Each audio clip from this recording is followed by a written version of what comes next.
The only way to get consistent at-bats for all four of those players is to play Nootbaar in center field for, I don't want to say a majority, but for at least some of the games.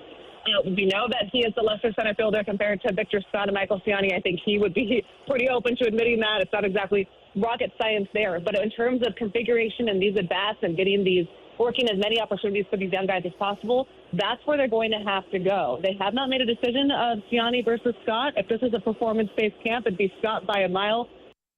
Alongside Alex and T1 on BK, that was Katie Wu on with the guys yesterday talking about the Cardinals' outlook in center field, and it's cloudy. It's a cloudy outlook in center field. We're not entirely sure what they are going to do, but she had a new article up today over on The Athletic and basically wrote, she thinks they're leaning towards Lars Nootbaar as not the everyday starter in center field, but getting the majority of the starts in center field. 314-399-9646 is the Air Comfort Service text line. YouTube chat is available for you today at youtube.com/101ESPN-STL. Want to get your guys' thoughts on this. So far in spring training, Lars Nootbaar has made exactly 4 starts in center field. Oh, so plenty of reps to get those practices in. Here's what I get frustrated about, Alex, because and I'm going to explain this later on, I actually think this might be the right call. I know everybody's going to get mad at me. I think it might be the right call. You son of a... But I don't like the way they went about it, which is typically the case for the Cardinals. They ended up with Sonny Gray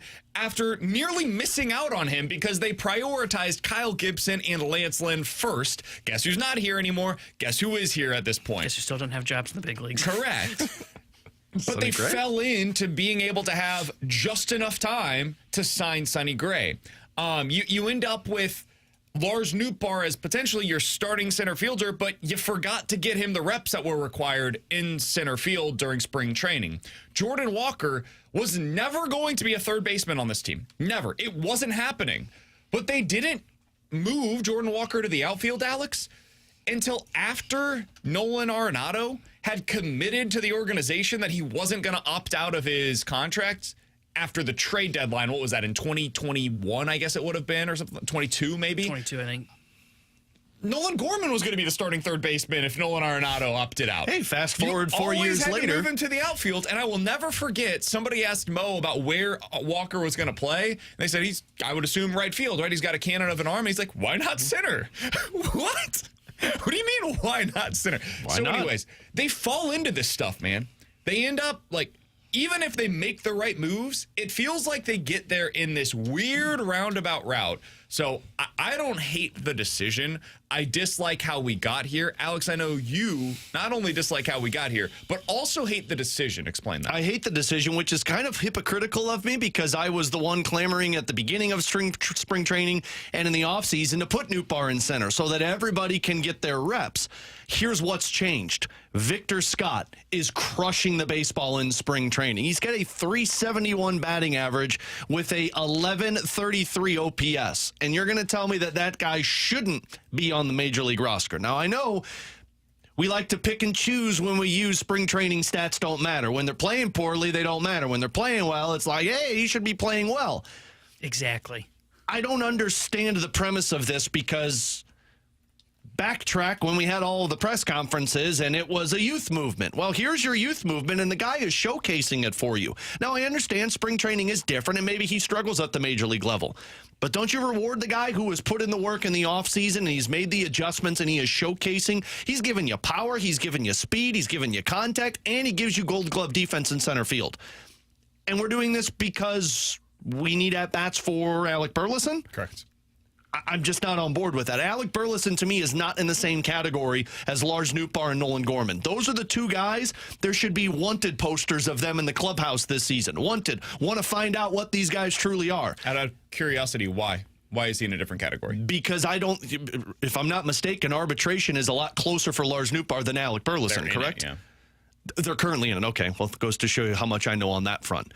Burley starts this season. After this season, Burley will be ARB eligible. And that's the first one of it, and you're already in the middle of it. To me, Lars Nootbaar and Nolan Gorman, you've had the length of time to give them. I think they're all at about 3 years played at the major league level. Alec Burleson last year was his first real full season of being a major leaguer for you, even with the arbitration side of things.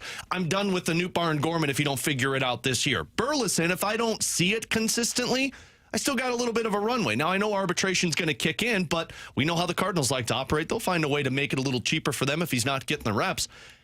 To me, Lars Nootbaar needs to be playing every single day in the position that you believe he's going to be in moving forward, and that's left field. Nolan Gorman should be in the position every single day that you believe he's going to be at. It's not third base, so it's got to be second base for you right now.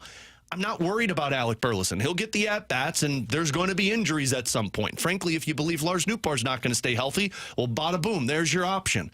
I don't like the idea of your best hitter throughout spring training saying, this was awesome, thank you so much, we're sending you to the minors. But couldn't I make a lot of those same arguments that you just made for Victor Scott for Alec Burleson? Because I think this is something that people are missing a little bit, is it's not a Newt versus Scott discussion. Newt's starting no matter what. He's going to be out there every day. You can hate that, but he's going to start every day. He's going to be in left field or center. That's the discussion there.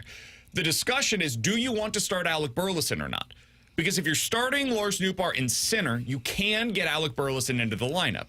If you're starting Lars Nootbaar in left field, you can. There is no spot in the lineup for Alec Burleson. You can't make it work. There's just no way to do it based on the fact that they want to start Nolan Gorman every day. And again, you can hate that, but they're going to do it because, as Alex said, this is, for him, the last opportunity to find out what he is. Dude, last year Alec Burleson was really good. And so we can talk about Victor Scott earning the opportunity to be on this roster on opening day by what he's done in spring, and that's totally fair. I'm looking at what a guy did all last year, and Alec Burleson has earned the right to be in this lineup every day.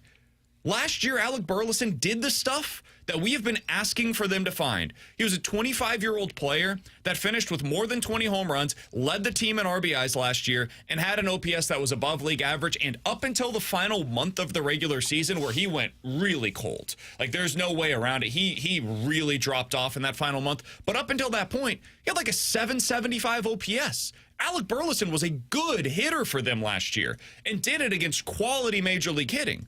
He's earned the right to be in the lineup, in my opinion, every day for you. So that, to me, is why this decision always made sense. We said this 2 months ago. The only way to make this work with your guys that you want to see in the lineup every day, if Nolan Arenado remains on this roster, is with Lars Nootbaar in center field. He is the Jenga piece that makes everything work. He is if you're playing Tetris, the piece that you need in order to stay alive in the game. It's all Lars Nootbaar in center field to me. So I would be going about it in that direction. T-Bone, what'd you make of if they make this decision, and it seems like it's trending that way, Newt is expected to start in center today in the spring training game. What do you make of it? Do you think it's the right call? I get where they're going because of the fact that suddenly Burleson has become a guy that they are wanting to get at-bats for. And the reason I say suddenly is I remember from our early conversations with Katie Woo, it was, hey, the guys that you need to get at-bats for are Nootbaar, Walker, Gorman. Well, you can do that by having Siani or Scott in center field. And now it has become hey, Burley is a guy that does need to get at-bats. And look, I get what you're saying because he is a really good left-handed bat, and he is a guy that in theory you'd want to find a way to get into the lineup, which would be a lot easier if you didn't change Contreras' position, but I digress. I look at him and I say, man, I'm sorry, but Victor Scott is a guy that's here long-term for sure as the long-term center field option. I think they are best suited to carry Victor Scott in center field. To me, he is ready, and I think for them to really go through this youth movement, I understand this pinches Burley. To me, Burley is not a guy that you need answers on this season, and that's why I hate to say this, it sucks because he is a good bat. To me, he shouldn't be in the lineup because they've got to get Victor Scott up here because he is the guy that is the long-term answer in center field. Why does that change? Because I'm sick of the team operating on a year-to-year basis to where, hey, this year we're going to get answers on these guys, and then next year we'll get answers on these guys. Do you feel like you wouldn't get answers on Victor Scott on July 1st? If you started him July 1st till the end of the year versus on April 1st to the end of the year? But it depends. You'll still get the answers then, but right now, I'm already in the middle of a guy playing confidently. Why would I set that back? Now, maybe he still performs at the AAA level. If he doesn't, you've got bigger issues. Yeah, and there's a mental side of that, but you've got to figure out. But I'd like to jump on that runway right now. Like, he's already got speed underneath him. Why not capitalize on that and say, you've done an outstanding job, keep it going. And guess what? If it dips off in the first 3 weeks, this team's not afraid to send guys down to Memphis 2 weeks, 3 weeks into the season, then you can do that. But for me with Alec Burleson, where's his future potential, or where's his future position with this team? It's first base or DH, right? So I don't need to figure out what he can do in the outfield. I need to figure out what he can do with his bat. Burleson? Yeah, give him the DH.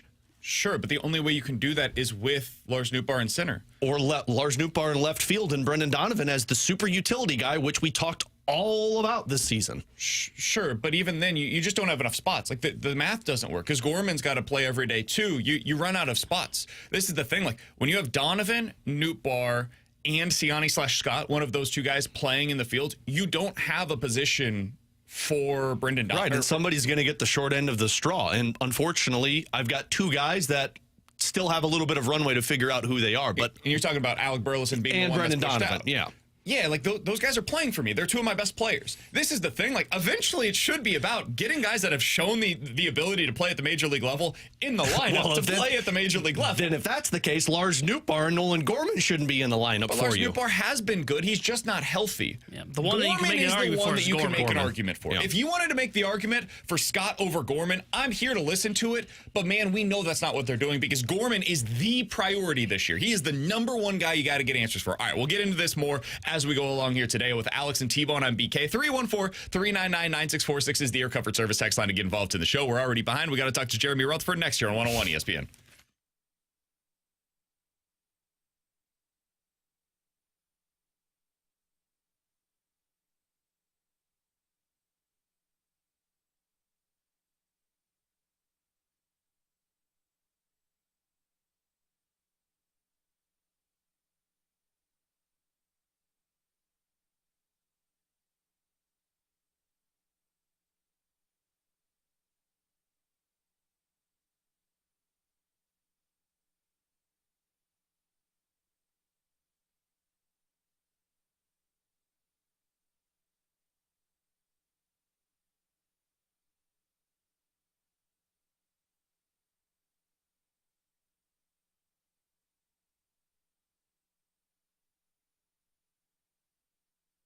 Alex Ferrario with you. Oh, it is a perfect day to get out to Ted Drew's. 70 degrees as I was driving in this morning. Sun is out, and that means you need to plan it today. For the lunch break, once you get off of work, make it a dinner date to go out to Ted Drew's and enjoy that famous frozen custard. It has been 4 generations of families that have been serving St. Louis that frozen custard since 1929, and it is a year-round tradition, and with them being officially open off of Chippewa, that means it is officially springtime. So get on out there and mix and match whatever flavors you're looking for. You can make it a milkshake. You can make it a concrete. You can make it a sundae. You can even buy it in bulk and bring it home with you and have those desserts throughout the week. This is what Ted Drew's is offering. Plus, they're offering those traditions that you get to build with your family and your friends. While you're out there, make sure you walk across the parking lot. Check out the Ted Drew's gift shop, which is stocked with Ted Drew's souvenirs, apparel, gift cards, whatever you might need that says Ted Drew's, they've got it there for you. So get on out there off of Chippewa and enjoy that famous frozen custard. Ted Drew's, it really is good, guys and gals.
Alongside Alex and T-Bone on BK, happy to go out to the Cali and Thompson hotline to be joined by our friend, the Blues insider for The Athletic. I feel like I just talked to the gentleman like 10 minutes ago. He's Jeremy Rutherford joining us here on the show. JR, how's Nashville treating you, my man? I can tell you about all 15 minutes I've been here. It was an early rise this morning, 5 o'clock, jumped in the car with a good friend, Luke Korak from NHL.com, and just pulled into town. So straight to the honky-tonk. Straight to, yeah. I checked to see if they were open. Not open just quite yet, but I'll be there soon. Give it like an hour. I think they open typically around noon, JR. You'll be able to get your $12 beers. It'll be great. Then you could get your cowboy hat on and sing Friends in Low Places on the stage like I know Nashville's waiting for. I've got a friend that made a new business that is, it's the rhinestone cowboy hats. Like She's a rhinestone well cowboy. I want to hear Tanner sing that. All right, JR, let's get into it with the St. Louis Blues. Yep. I talked to you a little bit about this yesterday when I was filling in on the fast lane, but for those that are listening right now that didn't hear you yesterday, what do you make of where we're at? Calgary loses again last night. I mean, you're truly in the heart of this playoff race down the stretch. I don't think anybody was expecting this as recently as a month ago. No, I don't think so. And just everything has come together, and give that credit to the Blues for making it come together. You know, I realized the break, they didn't coordinate that, but they took advantage of it. And so some guys got healthy, and I think that they came back pretty rejuvenated. And you look at the schedule, and you say, okay, we're X amount of points out. If we could put together a run here, I think they got some help. You just mentioned Calgary losing, Vancouver the other night as well. And so they've had some things kind of fall into place for them. But like I said, give them credit because they're playing some really good hockey, the type of hockey that we didn't know they were capable of, the togetherness, the way that they're playing for each other. We just didn't see that at times this year. So I think that's why things have come together for this team. So, JR, I was looking at this last night after the final score between Calgary and Toronto, and tonight specifically, but really this week is pretty impactful for the Blues because of that Calgary loss and all 4 teams in action tonight. If the Blues can pull out a victory and Vancouver, Calgary, and Utah all lose, and I know a whole lot of ifs here, this could be the opening for the Blues to at least widen that gap or at least put more pressure on Vancouver, Calgary, and Utah to have to win hockey games. Yeah, should I take that parlay to FanDuel, all those games tonight? No, Circus Sports Illinois, JR. Illinois, please. Yeah. All right, that sounds good. Cha-ching there with the So, no, I think that's you have to look at it like this. And people the other day when Vancouver and Calgary played, they said, well, that was the second best outcome. You know, to me, it's the fewest points given out to those teams. So that was a game where both teams got points. And I think that you have to look at it the rest of the way. You know, with the number of games they have left to play, there's just so many things that can happen. So, yeah, could the Blues, potentially be in a playoff spot sometime this week? It could happen. But I think that you just got to continue to play well and have some of these teams, when they don't play each other, lose. And when they play each other, the games can't be 3-point games. So, I know that sounds obvious, but when I look at the standings, if there's a team that's ahead of you, say a Vancouver, and they lose and Calgary wins, that doesn't necessarily mean at the end of this race it's going to be in your favor, because what if Calgary goes on a heater here? So there are so many different things that can happen. Yes, you're going to look at the standings, but I think you have to, just hope that none of these teams go on a run and that some of them continue to lose points throughout and you continue to play the way you have. JR, obviously the games against the bad teams that remain on your schedule, you got to take care of business in those. Nashville, you've got 3 times over the course of the next 10 days. You've got another one in there against Chicago, but we're not going to talk to you before that game on Thursday against Vancouver. You just mentioned a little bit ago. Can you lay out the stakes in that game for us, for our listening audience? Vancouver versus the Blues, Thursday night at home. What's at stake in that one? Yeah, it's huge. And you heard it after the Anaheim win 7-2. Blues were not exactly super thrilled with the way they played, which is odd. BK, I said that to you yesterday, to come out of a 7-2 victory and say, hey, that's not our A game. But they talked about the impact that this week will have. And it starts tonight with Nashville. You're going to see Nashville 3 times, 3 games in the next 6 games. Nashville has only scored 1 goal in their past 2 games. Here's for your betting lines tonight. They've been shut out 10 times this season, Nashville has. I don't like that feeling. Yeah. God, man. Bet on them to score a goal then. Remember when they were the belle of the ball this offseason? Yeah, I was just talking to their announcers, and they said they were drinking martinis after signing Stamkos and Marchessault, and things just haven't worked out for them. Just said the team hasn't gelled the way that you would have thought that it would. So, I don't think you can look past Nashville, especially when you're going to play them. Going to have such a ramification, the matchups down the stretch 3 times the next 6 games. But to look ahead to Vancouver, we can do that. The team doesn't want to do that, but we can. It's huge. I mean, that could be your season. I know I talked about the double-digit games left, but to be able to win that game, 4-point swing against the Canucks team, and maybe that sets the tone for the single-digit games down the stretch. And all these teams, and that's why the Blues are somewhat in the position they are, as you guys know, is none of these teams have run with it, and now the Blues are doing that. So anytime you get a chance to catch one of these teams head-to-head and kind of make that statement and say, hey, this is our playoff spot to lose, I think that's what's going to make Thursday a lot of fun to watch. Jer, we've seen the power play since the Four Nations break have a lot of success. The penalty kill is starting to kind of trend in the right direction. In your opinion, which one's more important for this team to solidify in this final 14 games? Yeah, that's a great question. Obviously, they both are. We talk about, you got to have both ends of the special teams, at least not hurting you. And I think that the penalty kill has definitely hurt you. But, if you have to pick one here, I think I'm going to go with the power play just because for a couple of years it has not been performing, and now they've got it going. I think since the Four Nations break, Alex, it's at about 29%, which is one of the top 4 teams in the league, and it's scoring goals and helping you win some games. So, I think if you can keep that clicking, that would probably be pretty important because the Blues have been able to win some games even when the PK hasn't been successful. So, I don't see a dramatic turnaround with that group. So I would say keeping that power play going. JR, who you got in the NCAA tournament? I know you're filling out 27 different brackets. Who you got this year? My dad is a huge Duke fan. So in the years where I don't have a ton of time to pay attention to college basketball, I always lean on my dad's team, the Dukies, and am I right? First number 1 seed this year, right?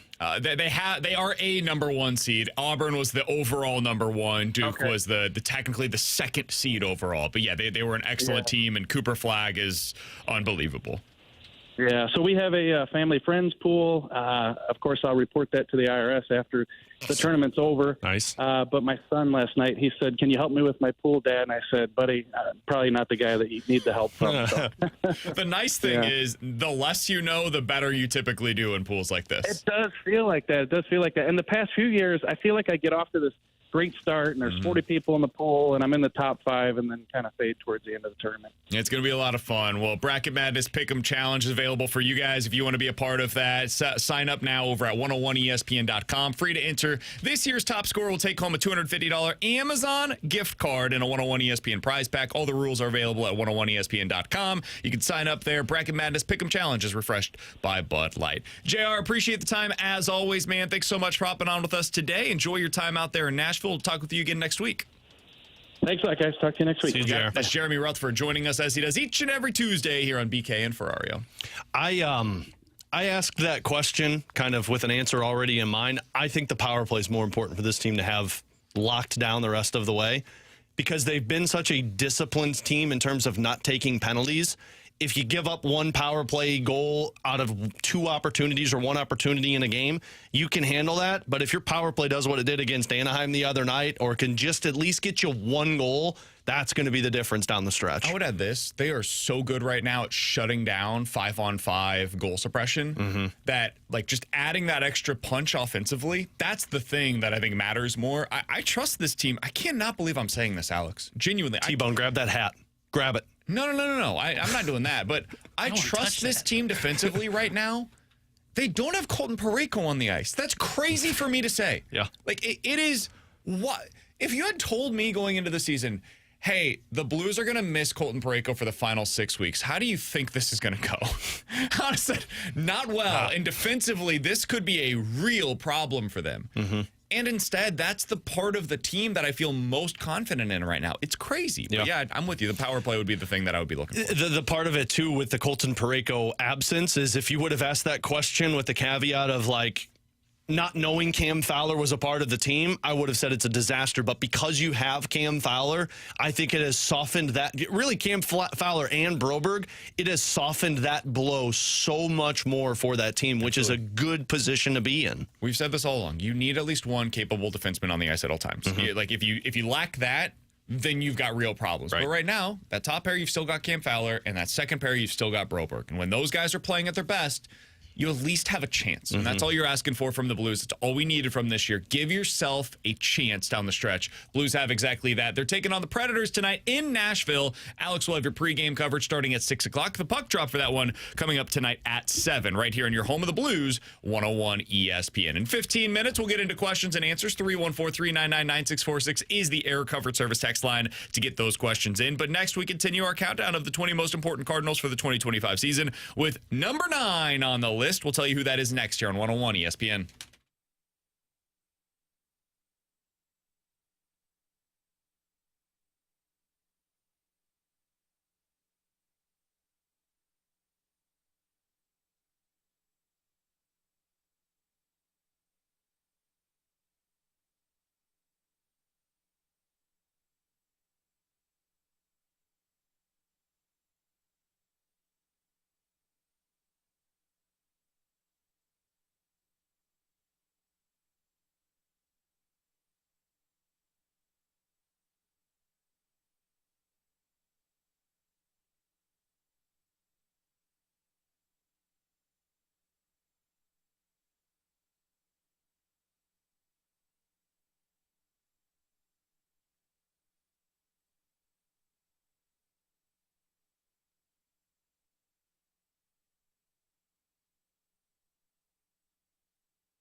Tanner Hendrickson here, the Sports Center update driven by Johnny Londoff Chevrolet and Johnny Londoff Autoplex. Blues back in action tonight as they visit the Nashville Predators. We'll have pregame coverage starting at 6 o'clock with Alex Ferrario, then puck drop at 7 o'clock with the voice of the Blues, Chris Kerber. Cardinals begin spring training action here in just about 30 minutes as they take on the Miami Marlins. Miles Michaelis will get the start for St. Louis. The Sports Center update is driven by Johnny Londoff Chevrolet and Johnny Londoff Autoplex. See them at Londoff.com. Chevy, together we drive.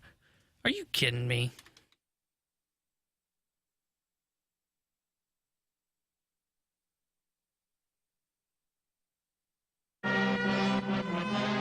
The 20 most important Cardinals for the 2025 season. Number 9. Who gets a swing and a miss? Sonny Gray has been absolutely magnificent again for the Cardinals. Sonny Gray. Alongside Alex and T-Bone on BK, we continue our countdown of the 20 most important Cardinals for the 2025 season with number 9 on our list. It is the one, the only, Sonny Gray. Has there been any conversation about Sonny Gray recently? Did I miss anything on him? I've heard he's been really good, really solid, and reliable in spring training. Stuff looking crisp. Yeah, everything is par for the course, I've heard, with Sonny Gray. I had him at number 8 on my list. T-Bone had him at number 7. Alex was the low man on Sonny Gray at number 13. If you're new to this, the way that this all works, we all submit separate lists of our 20 most important Cardinals. We average it out, and that becomes our show list heading into that season. Sonny Gray, I believe last year, was number 1 on our list of the 20 most important Cardinals. And then he got hurt. And that speaks to where this team is at today. It's a different kind of year. They're building as much for the future as they are for 2025. And if they were trying to exclusively win this year, Sonny might still be a top 3 player on this roster. But instead, none of us had him inside of our top 6 players heading into the year. Alex, let's start out with the obvious. It's the elephant in the room. He's been terrible in spring. I mean, absolutely awful. Home run problems left and right. He has not had his best command. His velocity is down compared to where it was a year ago. Are you concerned about Sonny Gray and what we're seeing from him so far in spring? No, not necessarily. And T-Bone brought up a really good point yesterday. Like, a lot of those home runs, it's been super windy in Jupiter, so, like, I can understand the home run ball being so significantly high. What I don't feel great about with Sonny Gray, I'd probably put my concernometer at, like, a 4 or a 5, is I don't like that vibe going into the start of the season. Like, because I know that typically these guys are working on certain things, but you know what that does? And Sonny Gray, of course, is a veteran. He's done this plenty of times, but even he said, like, this is an untraditional spring training for him.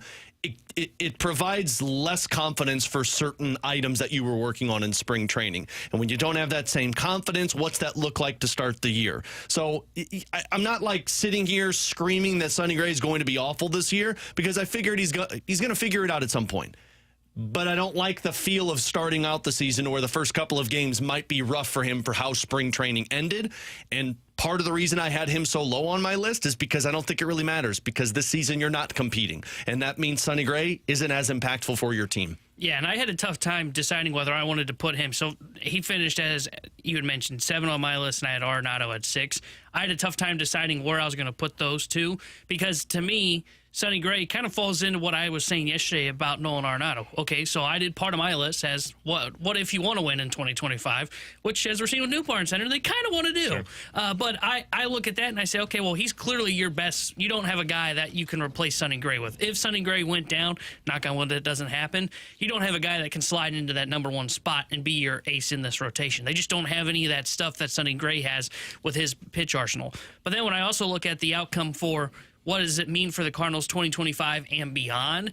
Well, if they end up being a team that is out of it at spring, at the trade deadline, then he is a guy they're going to have to go and have a conversation with again about, hey, do you really want to be here? Because if he says, you know what, I am open to a move, I wouldn't mind going to a contender once we get to the trade deadline, they will get a haul for Sonny Gray, because that will be arguably one of the best pitchers available at the trade deadline, and that's why he ended up being in my top 10, because if he pitches well and he ends up being a guy that can be traded at the deadline if he wants to leave, then that guy is going to be someone that can bring in significant pieces to help you for the future. Yeah, I just trust him. I trust Sonny Gray, and I know many in our audience do not, but one of the reasons why I had him so high as well is I just think that if this team's going to be good, it has to be on his back. He's got to be, I mean, we're talking top 10 Cy Young consideration in the National League. That has to be where he's at for this team to reach its ceiling.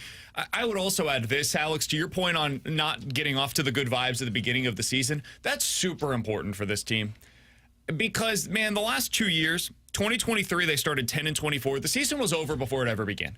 You got a month into the year, and you all knew that team was doing nothing. They were done. I remember we had the conversation we had, I think it was Brad Ausmus on, because we believed in that team heading into the season, and then they just sucked for like 6 weeks. So we talked to Brad Ausmus because I was looking up, I was doing all my nerdy numbers things, and I was like, man, the Houston Astros back in like 2004 were really terrible, rotten at the beginning of the season, and they figured it out, and they went on to have playoff success. Cardinals could do the same thing. Maybe the Cardinals Same could players. do it. All of us were like, I don't believe it. And then Brad Ausmus was like, they might be able to. I like Miles Michaelis. And we're like, whoa, Brad. Is he still managing? Because, boy, do I have a player for you. Bench coach with the Angels? Oh, Yankees, well, I think. Yankees. Well, Yankees, do you need a pitcher? So, yeah, We got a guy for you. That didn't work out so well. 10-24 to start things off. Last year, 15-24 to start things off. You got to get off to like, I'm not asking for you to start off 24-10 or 24-15. Could you be like 500, 18-18 to start the year off? Just be mediocre. Have an okay start to the season, so we're not feeling like the year is dead before it ever really gets going. Before the weather starts to warm up. That tells here you in where St. this Louis. team truly is. We're just asking for 500. No, seriously, like not even necessarily for the year. I mean, hell, the Blues are pretty damn close to 500 right now. And guess what? It's allowing for us to have some fun and optimism down the stretch. You get some positive returns on the young players. You find out what these young players are capable of because they're playing in meaningful hockey right now. That's really what I'm asking for from the Cardinals.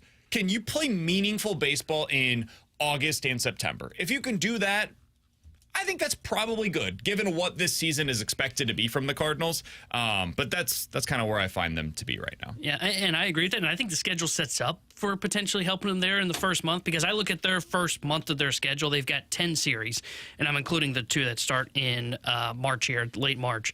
And I think there's maybe 4 that are just not winning. Like, I wouldn't pick them to win those series, and that would be when you are at Boston, home against Philly, at the Mets, at Atlanta. The rest of these, home against Minnesota to start, you could take 2 or 3. Like, they're a fine team. I don't know if they're significantly better than you. I mean, you're definitely better than the Angels. They suck. And then at Pittsburgh, I think they're bad. You look at Houston, okay, you might be able to win that series. Arenado certainly doesn't think they're a contender. Exactly. See, we can take 2 or 3 from them. But it's close to home. And then you look at, you've got Milwaukee and Cincinnati to kind of round out April there. So 6 of those 10 series I can look at, and maybe they don't win those. But again, that comes to our point of, hey, there's 4 series you probably should lose. There's 6 that I think you can win. If you lose one of those, boom, you're back right around that 500 mark, and that's where they need to be. Just be interesting. That's all I'm asking. But you know how you could be interesting? You put interesting players on your roster and not send them to Memphis. That like certainly speed. helps. Sonny Gray pitching the way that we all know that he's capable also would help. Sonny Gray comes in at number 9 on our countdown of the 20 most important Cardinals for 2025. 314-399-9646 is the Air Comfort Service text line. Questions and answers is coming up next here on BK and Ferrario.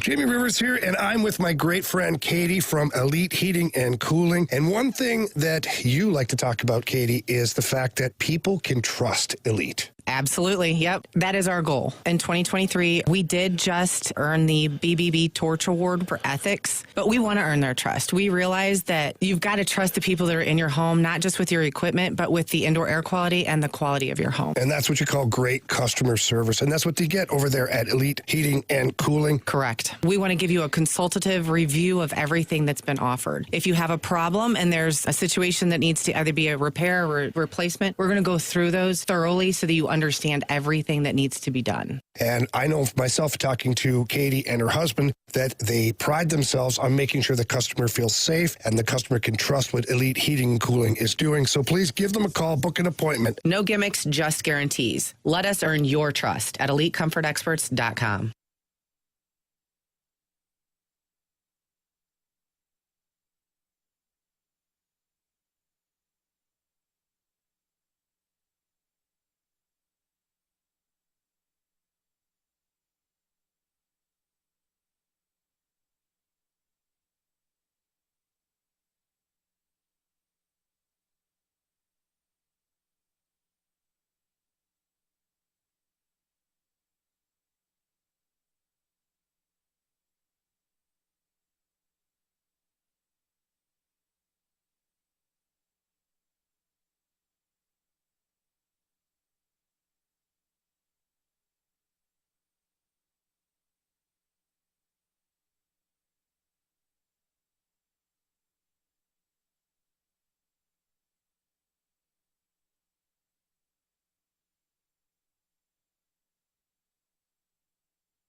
Hey, it's Kerry Davis for Window Nation. Industry experts predicted that heating costs would be going up 23% this winter, and I know you've already noticed.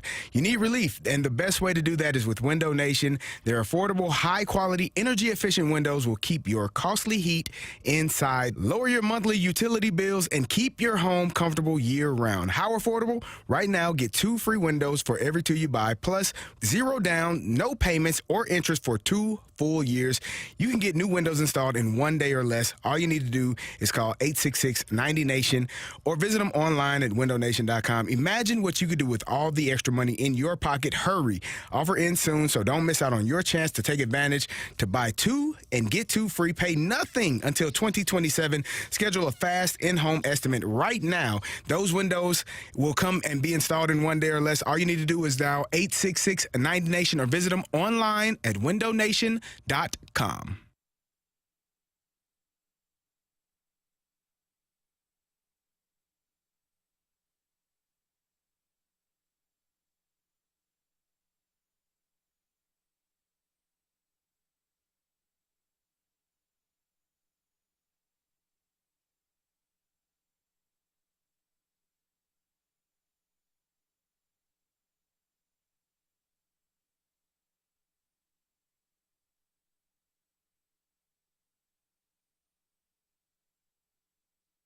They are St. Louis. It's BK and Ferrario on 101 ESPN.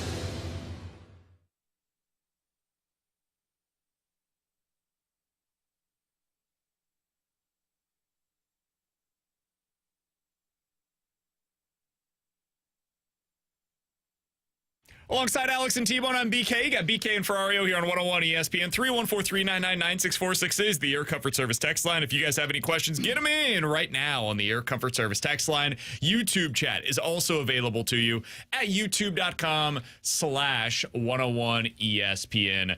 STL.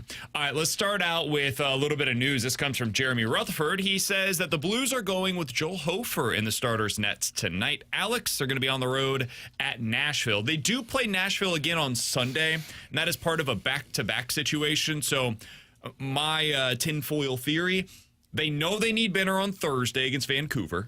You're definitely going to want him there.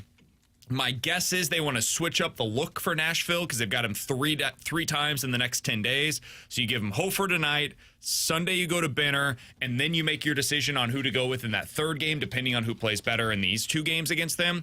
So you give Hofer tonight, Benner Thursday, Hofer Saturday, and then you go back to Benner on Sunday. That would be my guess. What do you make of the decision? It makes sense. That's my thought process as well. Just like surface view, I don't like it because the numbers that Joel Hofer has against Nashville aren't great, but you have to set this up accordingly. And Vancouver, although all are meaningful, Vancouver is a lot more important to you than Nashville is tonight because let's say you lose. Well, there's also all 3 other teams that are taking on tough opponents, so maybe you don't even lose ground. Vancouver, you need 2 points, and you're right. You don't want Nashville getting comfortable with the same goaltender. So, and I do know that they're really trying to make sure that they don't overuse Jordan Binnington over these next couple of weeks. They need him in April, and fatigue is still a concern for how much hockey he has played since he didn't get those 2 weeks off. So it makes sense that they're doing this. Do I love it? No, but Joel Hofer's played well his last 2 starts, so hopefully you can get the best of the Nashville Predators. Other bit of news passed along. This comes from Derek Gould. Mason Wynn scratched from the lineup today for the Cardinals due to soreness in his right wrist. Cardinals officials have sent out a text to the media, and this says Mason Wynn scratched as a precaution from the lineup today due to right wrist soreness. So it doesn't sound like it's anything alarming, but Mason Wynn did deal with the back issues early last year. It became something that was lingering and held him out of the lineup at times. That was one of the reasons. We didn't know this at the time, but it was one of the reasons why they ended up going with Crawford a lot early on in the season. Like once a week they would get him in there. Bring him back. So Brandon? Keep an eye on that. If he does end up missing some time during the regular season, if he's getting like a day off randomly, it's probably due to the wrist injury. That would be my guess. But hopefully, fingers crossed, this is truly a precaution, and he came in, he slept on it wrong or something last night. Yeah. And hopefully it is nothing that is something where does linger into the season, because as they've clearly built their roster, they did not build it with a true backup shortstop, someone that they would like to play there a lot. So, no doubt. All right. 314-399-9646 is the Air Comfort Service text line for questions and answers. This one comes from the 314. Guys, why did so many teams turn down a bid to play in the NIT? And is this why the Billikens ended up getting in? So college basketball has changed when it comes to this time of the calendar. This is all about the portal. If you are a team that did not make it to the NCAA tournament, it is officially portal season. And kids are already entering their names into the transfer portal. If you are behind on that, dude, you're already behind on next season. So that is a big reason why players will opt out of the NIT. And if you're a team, you might end up with 7 dudes that are available for you. So it's kind of like the really terrible bowl games where, sorry, we don't want to play in a bowl this year. That's what's happening to the NIT.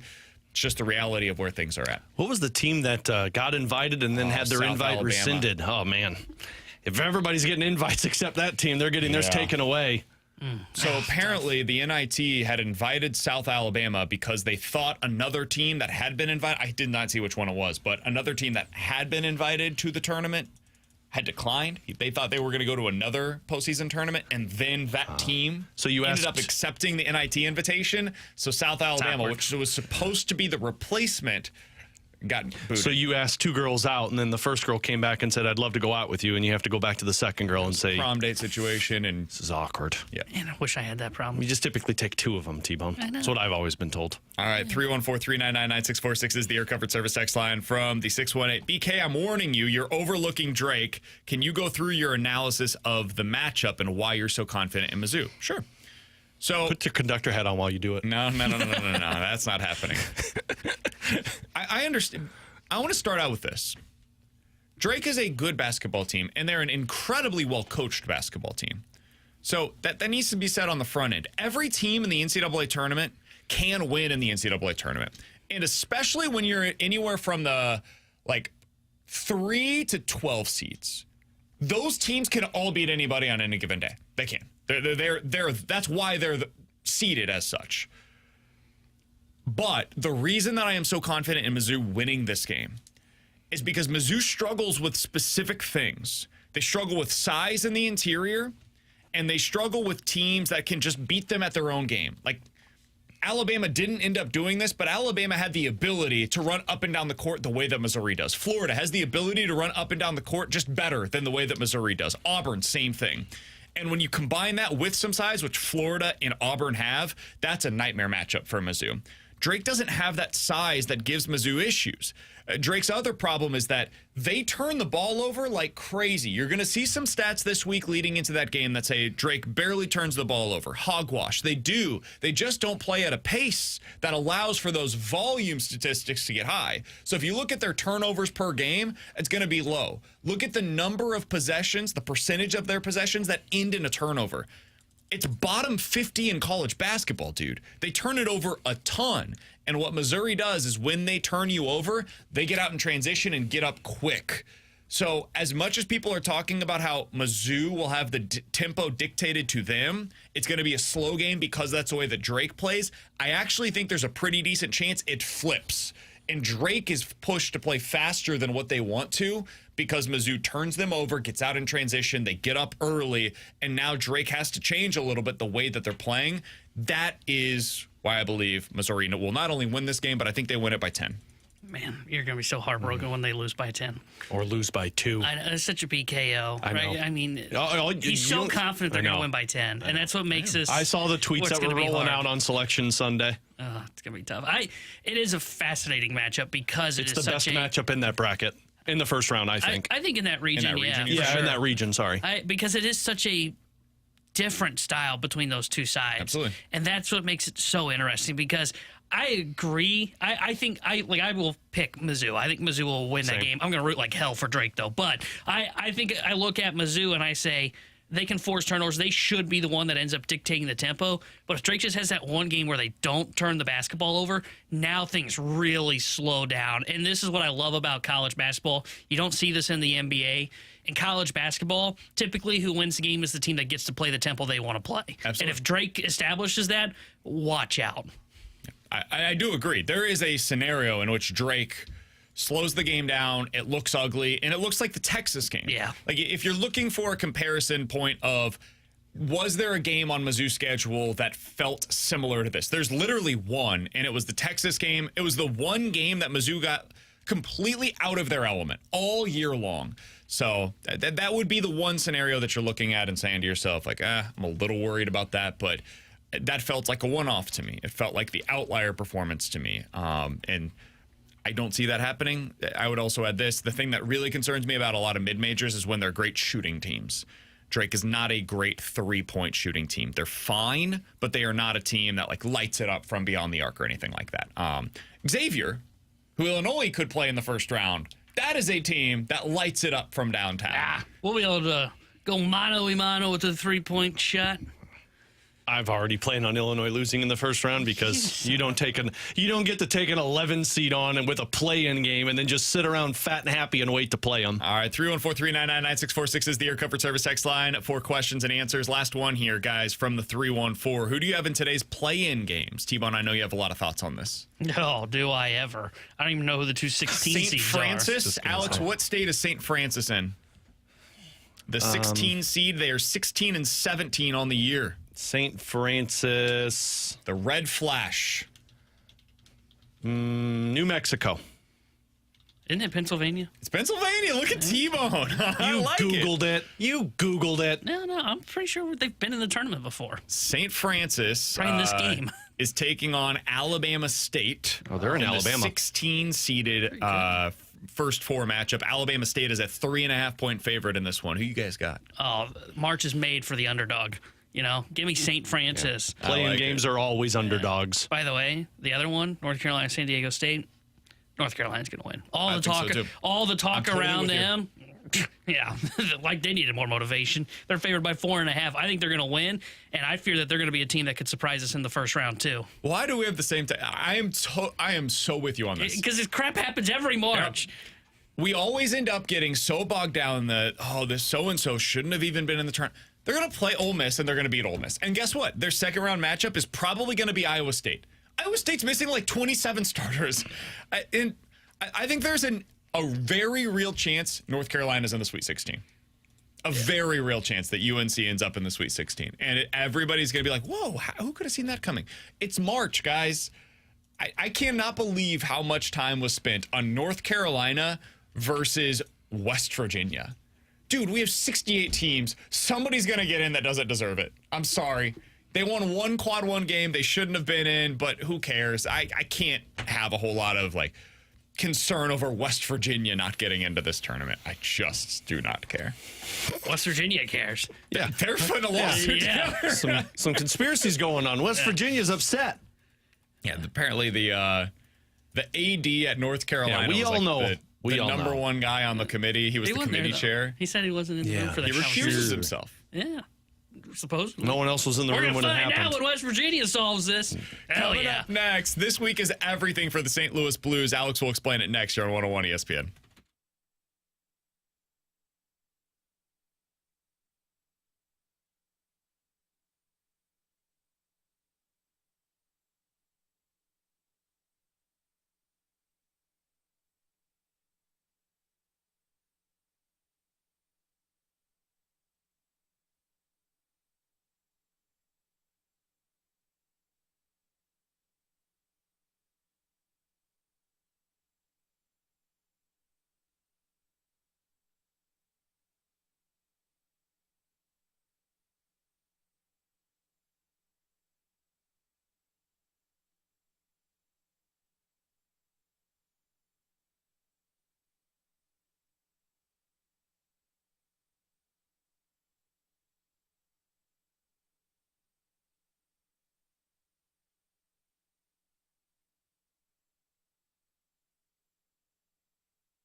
Hey, alongside Alex and T-Bone on BK, this week is everything for the St. Louis Blues. They've got the Predators tonight. They've got the Canucks on Thursday night, Blackhawks later this weekend, and then they've got another one on Sunday. Woo, got a lot of Blues hockey. It's all right here in your home of the Blues, 101 ESPN. Alex is excited to bring you all of that pregame coverage. Hell yeah, they're right all here in your home of the Blues. 101 ESPN. They're all 7 o'clock or earlier games. You bet your darn butt that I'm ready for them. Alex, what's in front of them? I know you have gone all in on this. Yeah. I want to bring people behind the curtain. Oh, yeah. Alex, can you put that up in front of the YouTube stream real quick? I can. You've got your breakdown of the games that every team has remaining. Calendar. The rest of the way. Alex is like going full Rain Man on me. What is lying ahead for the Blues this week, my friend? This is a massive opportunity for the Blues to put more pressure on Vancouver, Calgary, and Utah to not make a mistake versus the Blues being in a position where they can't make a mistake. And what I mean by that is, so Calgary, we all know, played last night. They got their butts kicked by the Toronto Maple Leafs. So now they sit 2 games in hand on the Blues. Utah and Vancouver have 1 game in hand. Everybody plays tonight. Everybody plays on Thursday. Everybody plays on Saturday. And then the Blues play on Sunday, which is going to put games in hand back in favor of Vancouver, Calgary, and Utah. But here's what the matchups look like the next couple of games for those teams. Calgary takes on the Rangers on the road. The Vancouver Canucks take on Winnipeg at home, and Utah plays Edmonton on the road. Thursday, those 3 teams play the Devils, of course, Vancouver and St. Louis, and then Utah plays Buffalo. And then the Saturday game, it's the Islanders, Rangers, and Tampa Bay Lightning. So this is a very brutal schedule for the other 3 teams in the position that they're in. And then you look at the Blues, Nashville, Vancouver, Chicago. Why tonight feels so impactful to me is because if I'm just going to project, I can see Calgary, Vancouver, and Utah all losing because those are top opponents that they're taking on.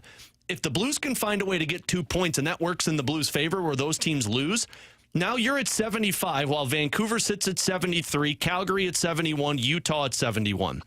Then you go to Thursday's game. And the Blues take on Vancouver. Yep. Calgary doesn't play again. Utah doesn't play again. Blues and Vancouver play against each other.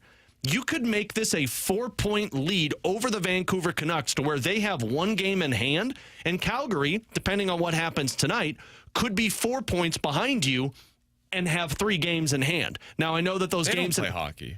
They don't play hockey, and I found out the reason why was those wildfires in L.A. For some reason, I forgot about that, but it makes sense why they're kind of in that position. Calgary, and I said this yesterday, BK, Calgary is always going to have 2 games in hand on you all the way up until April 12th. So you can't really worry about Calgary. Sure. But why tonight and Thursday, to me, are the most impactful games for the Blues? It's because now you can push away the opponent. Now you can wipe away Utah and make it a 4 or 6 point lead. You can make it a 4-point lead on Vancouver where you take them down on Thursday, and it all starts against Nashville tonight. Because if you can get this one, those teams cannot make mistakes, and they play a lot of top 3 division opponents the rest of the way. The Blues have done a pretty good job recently of taking care of the bad teams on their schedule. Yep. Like they've beaten basically everybody on their schedule. So I suppose this is just hey, the Blues are playing good hockey take, really. But you look at it, Anaheim, they've beat them multiple times of late. You're looking at what they did right before the break when they were able to, despite a pretty shoddy game, take care of the Chicago Blackhawks as well. That's what's going to be required of them now. Do what you did on Sunday, where Anaheim never had a chance in that game, man. From literally the first minute of the game, it was clear, the Blues are the better team. They're taking care of business. We'll do that again against Nashville, against Chicago, Nashville again, 2 more times here over the course of the next 10 days or so. If you do that, Thursday's huge, but that almost is a separate conversation entirely. You just have to beat these bad teams on your schedule, man. Yep. And if you do that, it will not matter the schedule, what else is going on to everybody else. Like, you can take care of business. That's the nice thing about where the Blues have put themselves is they can basically, not entirely, but basically control their own destiny because they still have that game against Vancouver and they still have another game later on this year against Utah, and they took care of business against Calgary. So if you can do this, take care of the bad teams on your schedule, beat the head-to-heads against Vancouver and Utah, this team's going to make the playoffs, man. Yeah. It seems like it's a lofty expectation to put. You got to come away with 6, possibly 7 points out of these next 4 games. If you do that, it forces all of those other teams to basically get 8 or 6 points in the amount of games that they play. And by Sunday, when that game wraps up against the Nashville Predators, the Blues Calgary will have 3 games in hand on St. Louis. Vancouver and Utah will have 2. But by that time, you could potentially be 6 points up on Vancouver and 4 points up on both Calgary and 6 points on Utah. All right, one other thing that I wanted to ask you just really quickly, Alex, because, I mean, you look at that game against Anaheim, basically everybody on the team had a point. All of the forwards had a point in that game. I think it was Tucker, Suter, and Leddy were the only ones that didn't have a point. And you look now at what they're getting out of their wings specifically, this is the best that we've seen them play this year. Booch looks amazing. He's a point-per-game player since the break.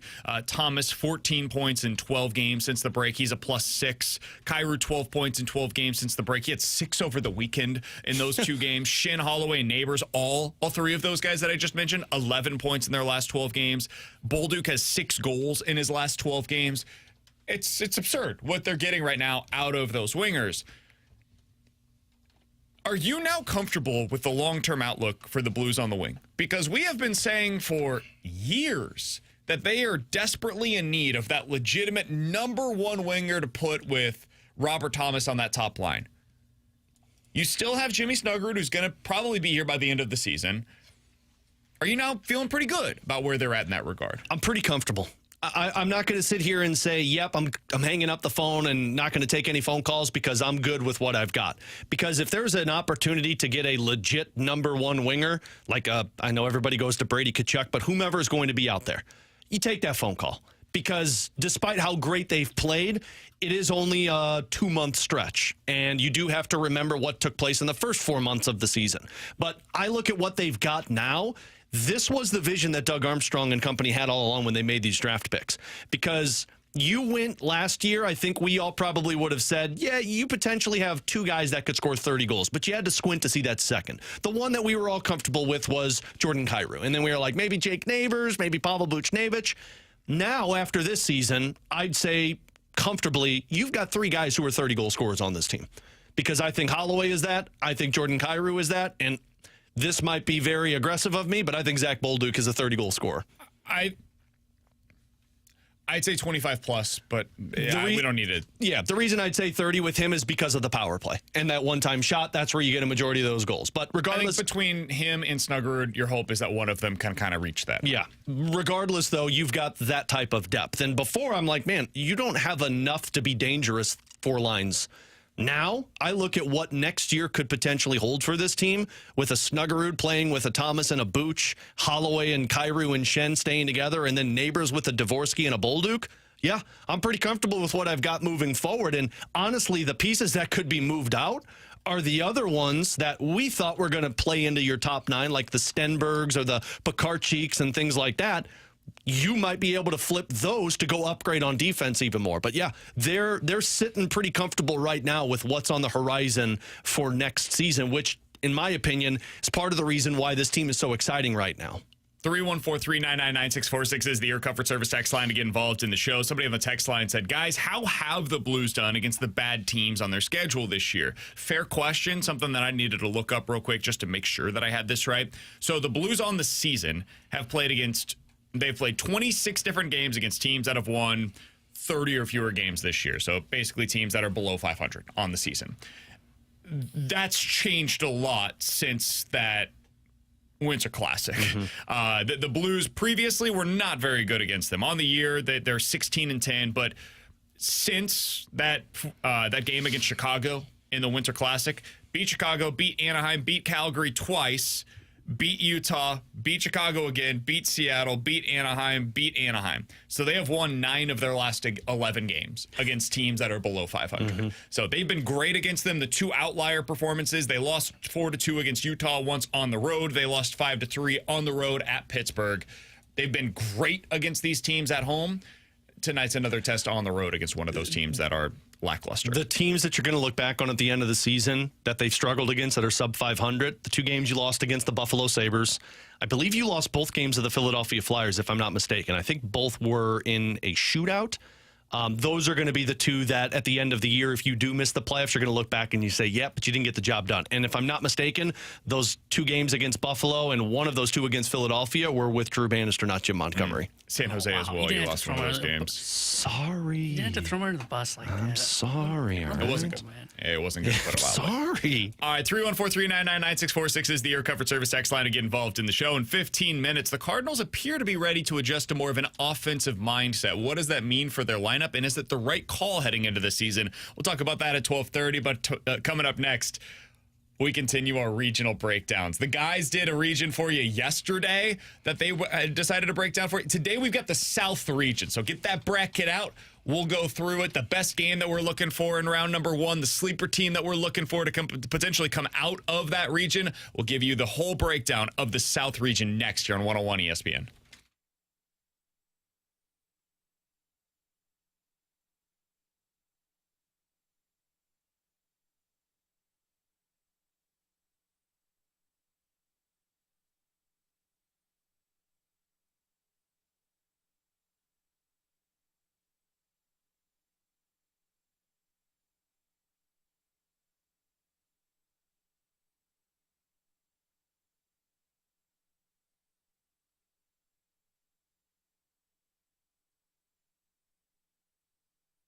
Alex Ferrario with you to talk about my friends out at Classic Air Care. Look, if you're like me, you've already turned the AC unit on because, of course, it's gotten hot and you got little kids at home, so you're going to turn it on. It's going to cool down your home.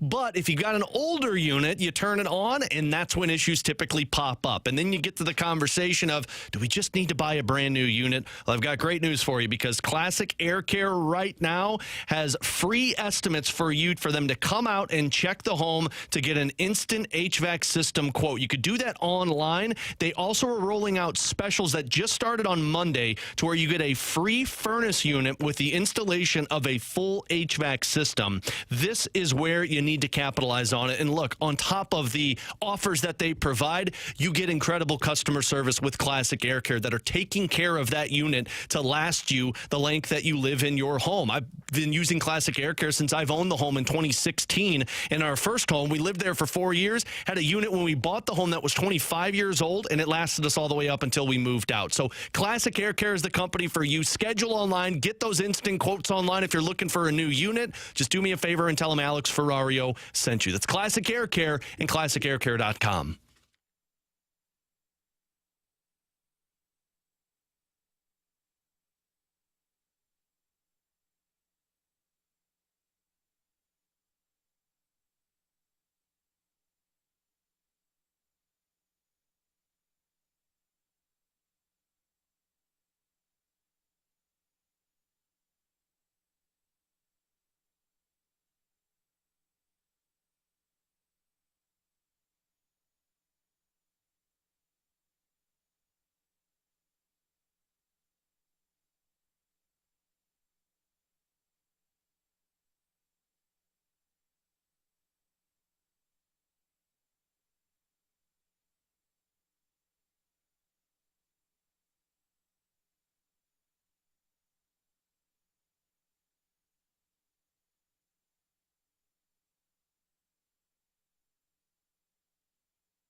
Yes, it is time for our NCAA tournament regional breakdown. I fibbed earlier. I said it was the South region. They did that yesterday for you here on BK and Ferrario. But I knew I was prepared for that one. Come on. We are headed out to the East, where the Duke Blue Devils are your number 1 seed. The Alabama Crimson Tide are your number 2 seed. And, of course, Wisconsin and the Fighting John Tonjes are the number 3 seed. And the number 4 seed in this region is Caleb Love and the Arizona Wildcats. Alex, let's break this thing down every possible way, the way that only this show can here on BK and Ferrario. What is the game you're most intrigued to see in the first round of the East region? Mine is Wisconsin versus Montana, because I really like Wisconsin, and I think they're a team that can go pretty deep in this tournament. So I think because why do you want to see this game? Because I want to see how good they are, man. You're going to learn a lot against Montana? You never know about Montana. I'm interested to see that team play. Okay. Why do you have to question the teams that I pick? I'm not questioning. I agree. I also like Wisconsin. I just don't know what we're going to learn against them. You know what? Just move on. With Montana. My game of the region is the 7-10. I didn't know if there was like I didn't know if you loved Montana. Like, thought, hey, they've got this 3-point shooting thing. If there's something that makes you think, man, when I put the bracket together, game. If I got a team that's going to go on a deep run, I'm most intrigued by their first round matchup. I'm convinced you meant to say BYU. BYU is another one that I was really interested in. BYU's actually been playing pretty bad coming into the tournament, which is why it's a little interesting. But no, I'm going to stick with what I got despite BK's tone. Okay. I am going to go with that St. Mary's Vanderbilt game because I've said this all along coming into your the pick. That's a good pick. Your pick. There's no Montana in mine. The reason I bring this up is because I've talked about this as we got closer to the tournament. There were going to be SEC teams that were in this kind of mid-range seeding level, and I think they're being undersold because of just how they had to bracket this thing. Dude, Vandy, they may have been one of the worst quote-unquote teams that made it out of the SEC. It's the bleeping SEC that sent 14 schools, man. But what makes this interesting is it's the same thing Mizzou's got to deal with, which is St. Mary's is going to be playing slow as molasses, and if they can establish the tempo, they might be the one that walks out of this. I like Vandy personally, but I think this game's going to be fun to watch. Who's going to be able to dictate the tempo? All right, Alex, you ready?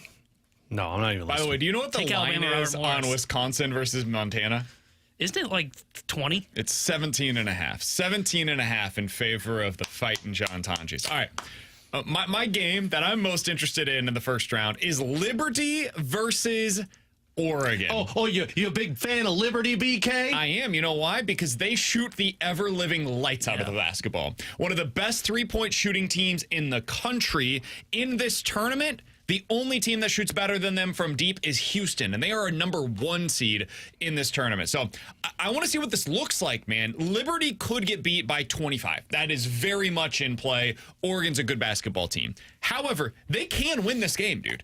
This is one of those 5-12 seeds that I don't know which direction it's going to go. I currently have Oregon winning it, but it's the game that I'm most interested in from this region in the first round because of the shooting ability from Liberty. Those are the teams that I'm always a little cautious about. You want to jump to our upset picks for this round? Let's go to the upset pick from round number 1. T-Bone, I'll go ahead and get you off to begin. I'm assuming that is because you like Liberty. I've got Liberty pulling off the upset in this one. Emus, the Fighting Emus. I said they're not an emu. I think they're the Flames. Liberty. I have Liberty, and it's because of what you said. 1, they shoot the lights out of the basketball, but 2, Oregon's defense has been atrocious coming into the NCAA tournament. I saw this over on The Athletic, so I'll give them their due.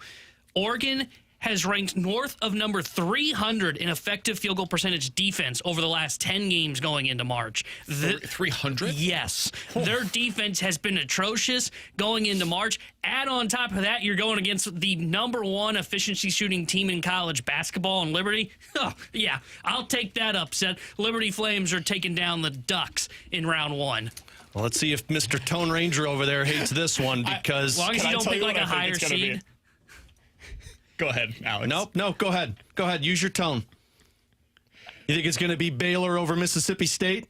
I don't know. Is that what you thought it was going to be? I think you're going Robert Morris over Alabama. Yeah. Or maybe the 16 seed over Duke. Is that what you thought I was going to pick? What do you got, Alex? No, I'm taking the Zips to take down the Wildcats. Do you? Yeah, I got Akron taking down Arizona. I'm going with my boy Gary Parrish. This was his biggest upset when I was listening to his episode with Matt Norlander a couple nights ago.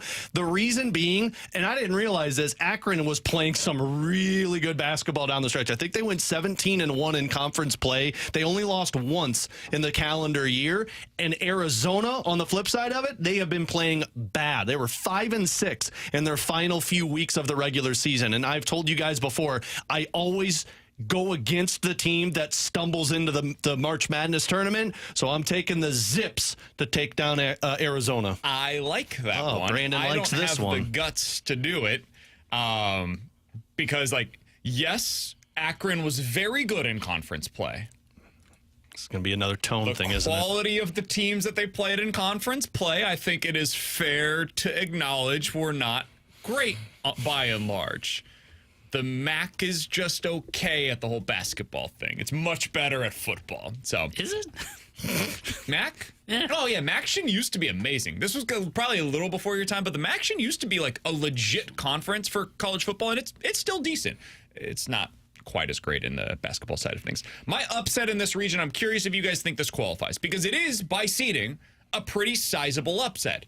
By the line in the game, it is not all that big of an upset. I'm going with VCU over BYU. Now, it is technically an upset, but by Vegas' standards, it's only a 3.5-point line in favor of BYU. Do you guys think that qualifies as a true upset in the first round of the tournament? I'd say, Because I hate you this segment, I'd say no. Okay. If I had to go with a different one, I would back T-Bone and say Liberty, the 12 over the 5 would be my upset for this region. All right, next thing up here, the sleeper team. Who is the team that you think maybe a sub-4 seed that could advance beyond what you're expecting in this region? Who is the sub-4 seed that can actually go on a run from the East region, Alex? Mine was Mississippi State. And I don't even have any faith in it because Duke is the one that I have going. But I think if I'm going to pick a team sub-4, because Wisconsin would be the sleeper, but it's not a sub-4.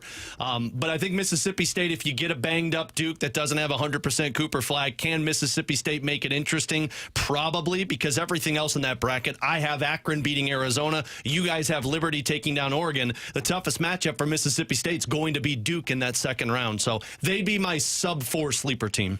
Yeah, I think the one for me, and I hate to be repetitive, I think Liberty's a decent sleeper here because they shoot the ball so well. Look, just to give you a preview of my bracket, I considered Akron over Arizona. I ended up leaning Arizona, but when I read any team that is like identityless going into March, call me concerned. So I have Liberty taking down Arizona in the second round, getting to the Sweet 16 to go against Duke. That's where I think they lose. But hey, if they have a hot game, they can take down the Duke Blue Devils if they just continue to shoot the ball very well.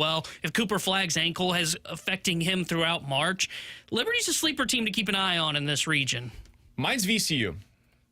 I don't know what to make of them because I thought about them as well. It's a couple of reasons. One, I like their path. I know Wisconsin's really good, don't get me wrong, but they also play a specific style. I think VCU can play that style with them. They're excellent defensively. VCU is a really good defensive team. They still play that same style. They turn you over like crazy. If Wisconsin just has kind of an off night, honestly, the way that they did in the Big Ten championship game against Michigan, where that was an incredibly low-scoring affair between those two teams, I think VCU could beat them. I think that run probably ends against Alabama. I don't know that their style will work in that kind of a game against Bama. But the other team that I would throw in here, and this would make it really interesting on that side of this region, I think St. Mary's is a really interesting squad in this kind of a tournament. The reason why is because, man, much like Drake that everybody's concerned about, St. Mary's does not change the way that they play. You can go up against them, and if you think you're going to get them to speed up, good luck. So that potential St. Mary's Bama second-round matchup, if we were to redo this, Alex, going into the weekend, that would be the game that I'm most intrigued by because of the difference in styles. Bama wants to fly up and down the court as quickly as humanly possible. St. Mary's would love to just, crawl up the court with the basketball. I love that style of basketball. I hate it so much. That was sarcasm. If St. Mary's finds a way to win that game, St. Mary's versus VCU could be a game to go to the Elite Eight. And the reason I like VCU, I mean, you mentioned their defense. They got great guard play. Like, they have the formula for what you'd like in March. We just don't know what they are because they didn't really have a tough non-con schedule, right? Like, they haven't played anybody. Yes. They're in, the crappy A-10. Like, they're a very interesting team going into this. All right, next thing up here. What are you confused by? What's the team that you look at and you say to yourself, I could make it to the Final Four, could lose in the first round. I don't know what to do with this team. Going Montana. No, yeah, Montana. They confused the hell out of me. God, I hate both of you this segment. Just you wanted the BYU game. And then you looked at it, you're like, No, I do. I'm interested in teams that I have to go deep. They, of course, looking at my bracket, it's Wisconsin versus Duke. And so I'm kind of curious, is Wisconsin going to be that good? The team I'm confused by, Oregon. They played well down the stretch, but they don't score a lot of points. They're good defensively, but they don't score a whole lot of points. And as a 5 seed, like we just talked about, where you're taking on a team that's sharpshooter, if they take down Liberty, can that defense carry them through the tournament? Maybe. Obviously, you're going to have potentially a Duke or a Mississippi State matchup. They're one that confuses me. The team I'm about to mention, to me, has the ceiling of winning the national title, but also has the floor of losing in the second round. That would be Alabama.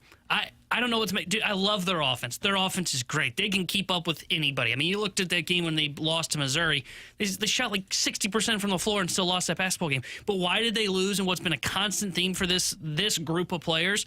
Man, they don't play defense. And if you don't play defense in March and you have that one bad shooting night, you could be going home in the second round. They could lose to Vandy or St. Mary's, whoever they can meet in the second round. They can also just be hot from the field for this run and win the entire damn thing. To me, they are the most confusing team in this region. Yeah, to me, it is St. Mary's. They're the ones that I'm actually struggling with the most. And it's because I feel like we kind of know who most of these teams are. I don't think this is a very great region. I think Duke has a great path to the Final Four coming out of this region. I think Arizona and Oregon are a little overseeded or just underqualified to be 4 and 5 seeds this year.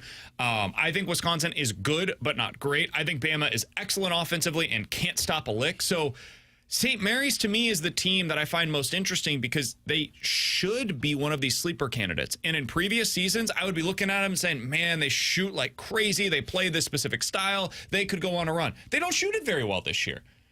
So they play really slow. They don't shoot it all that well from 3. And yet, they're really freaking good, man. Like, they just find ways to win. They have a coach that's been there, done that before as well.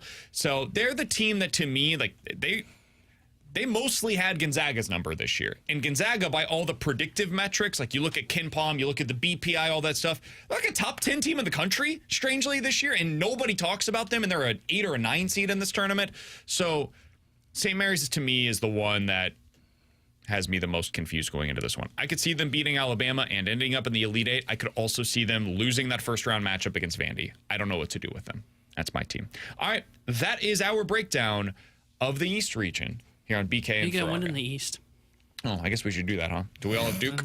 No. That's why you asked, because he doesn't have Duke. Okay, who do you got? I don't know what sound this handle makes, but it's the Badgers of Wisconsin I've got coming out of this region. Oh, they're getting past Maryland? Not Maryland, Montana. I don't care about Montana, as you guys can tell. I think Wisconsin, first off, I've got them going against VCU. I think they can beat them. Because of Alabama and their defense, I think John Tonji's going to have a huge game against them. And then they go against Duke. And I like this Duke team. They're young, though. And I think that will end up showing itself. I love Wisconsin. I think John Tonji is going to be a star of March Madness. God, I have Duke versus Wisconsin. That's my Elite Eight, and then Duke winning versus Wisconsin in the Final Four. Yeah, I've got Duke versus Bama. I've got to change some of this up. Dude, as of today... Take Montana to get there. I've got all the 1s and 2 seeds in the Elite Eight. That has never happened. It's not going to happen this year. I've got, like, basically all 1 seeds in the Final Four. It's the worst bracket I've ever pick put every together. High seed? Everybody that's favored? Essentially, yeah. So I've got to do better. We'll get to the West region breakdown here in a couple of days as well. That one is one that I'm really struggling with. He's got Mizzou in the Final Four, so everybody knows. That's a little aggressive for me, but they're further than I'm comfortable with in my bracket. That's your Fighting Illini. Coming up in 15 minutes, we're going to dive into the junk drawer, but next, the Cardinals are ready to adjust towards an offensive mindset. Is that the right call heading into this season? We'll talk about it next year on 101 ESPN.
T-Bone here to tell you about DraftKings Pick 6. And are you ready to win real money this March Mania?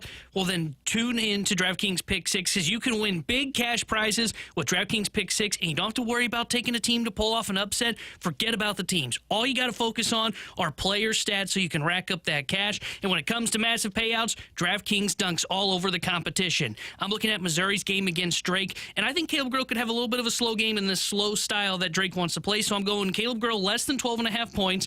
Grill less than 3.5 rebounds, but I do like Bates for a big game, so I'm going Bates more than 12.5 points. $10 on that can win you 50 plus. So turn your March Mania knowledge into cash today. New players get $50 in Pick 6 credits instantly with just a $5 entry. So download the DraftKings Pick 6 app now and use my code 101WXOS. That's code 101WXOS for new customers to play $5, get $50 in Pick 6 credits. Better payouts, bigger wins, only with Pick 6 from DraftKings. The crown is yours. Gambling problem? Call 1-800-GAMBLER. Must be 18 plus. Age and eligibility restrictions vary by jurisdiction. Void where prohibited. One per new customer. Bonus award is non-withdrawable Pick 6 credits that expire in 14 days. Limited time offer. See terms at pick6.draftkings.com/promos.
Tanner Hendrickson here, the Sports Center update driven by Johnny Londoff Chevrolet and Johnny Londoff Autoplex. Blues back in action tonight as they visit the Nashville Predators. We'll have pregame coverage starting at 6 o'clock with Alex Ferrario, then puck drop at 7 o'clock with the voice of the Blues, Chris Kerber. Cardinals in spring training action right now as they are tied with the Miami Marlins 1-1 in the bottom of the second. And if you just joined us, quick update, Mason Wynn was scratched from the lineup due to precautionary reasons due to soreness in his right wrist. The Sports Center update is driven by Johnny Londoff Chevrolet and Johnny Londoff Autoplex. See them at londoff.com.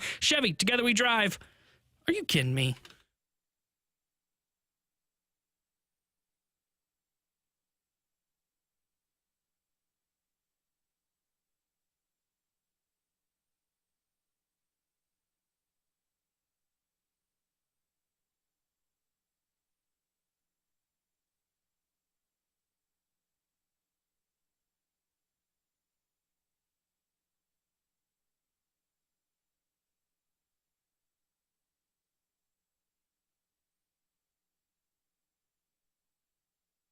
It sounds like the Cardinals are ready to adjust towards more of an offensive mindset. Over the last couple of years, they have heavily leaned on defense. It leads to decisions like Michael Ciani starting every day in center field, Pedro Pajes being the everyday catcher behind the plate. It leads to Wilson Contreras one day going to the outfield, the next day being the DH, banished to that position for 2 weeks. With Alex and T-Bone on BK. Alex, the Cardinals are adjusting, it sounds like at least, heading into the year. towards more of an offensive approach this season. What that means, well, it could lead to Lars Nootbaar playing most days in center field. It means that you're probably going to have Brendan Donovan in left field and Nolan Gorman at second, and now you have the ability to put Alec Burleson at DH and Ivan Herrera on most days behind the plate. That is not a good defense. Like, there's just no way to try to sell you on the idea that that's going to be even above average defensively. It's not. It's going to be pretty bad probably. Do you think it's the right call, though? Do you think going with an offensive mindset over emphasizing the defense is the right lean for this team? Yeah, because I think if you're this team, you know that the defense is coming in terms of guys in their positions that make you better and are Gold Glove-esque. Like you're talking about Victor Scott in center field, J.J. Weatherholt, regardless if he's playing second base or third base for you, he's a really good infielder defensively. And you've got lots of catchers in the system, Jimmy Crooks, Bernal, like they've got guys that they know can be effective defensively. So if I'm the Cardinals, I know defense is going to be coming. And frankly, if I'm a team trying to compete for a World Series, that's when I need to worry about defense. But guess what? You're not doing that until you know if you've got offensive weapons. So this is the right play. Lars Nootbaar should be getting everyday at-bats for 162 in whatever position you need him to play. Nolan Gorman, again, should be getting at-bats every single day, regardless of the ups and downs. And Ivan Herrera is the exact same way. I could care less how bad he is defensively. I want to know that bat plays. And I feel like I do, but for right now, the only position I know I can play you at is the catcher position. So, yeah, you should be in the lineup. Yeah, I don't mind them going this offensive mindset first. Now, center field is a weirder conversation because of the battle that is, okay, is it going to be Victor Scott or is it going to be Lars Nootbaar? Look, if they decide it's going to be Lars Nootbaar just so they can free up at-bats for Burleson, I don't think that's the worst thing in the world for this team. Now, sure, it is going to be bad defensively, but, I mean, right now, it just depends on what you're really buying, what they're selling. If you're more focused on, hey, we got to get answers on these guys, then yeah, they should be getting at-bats. If you want to win in the first month, that's where it gets a little tougher. Because I could then make the argument for, well, if you want to win in the first month, you probably should focus more defensively. And it should be Pages behind the plate, and it should be, in my opinion, Victor Scott, because he's been able to show some offense.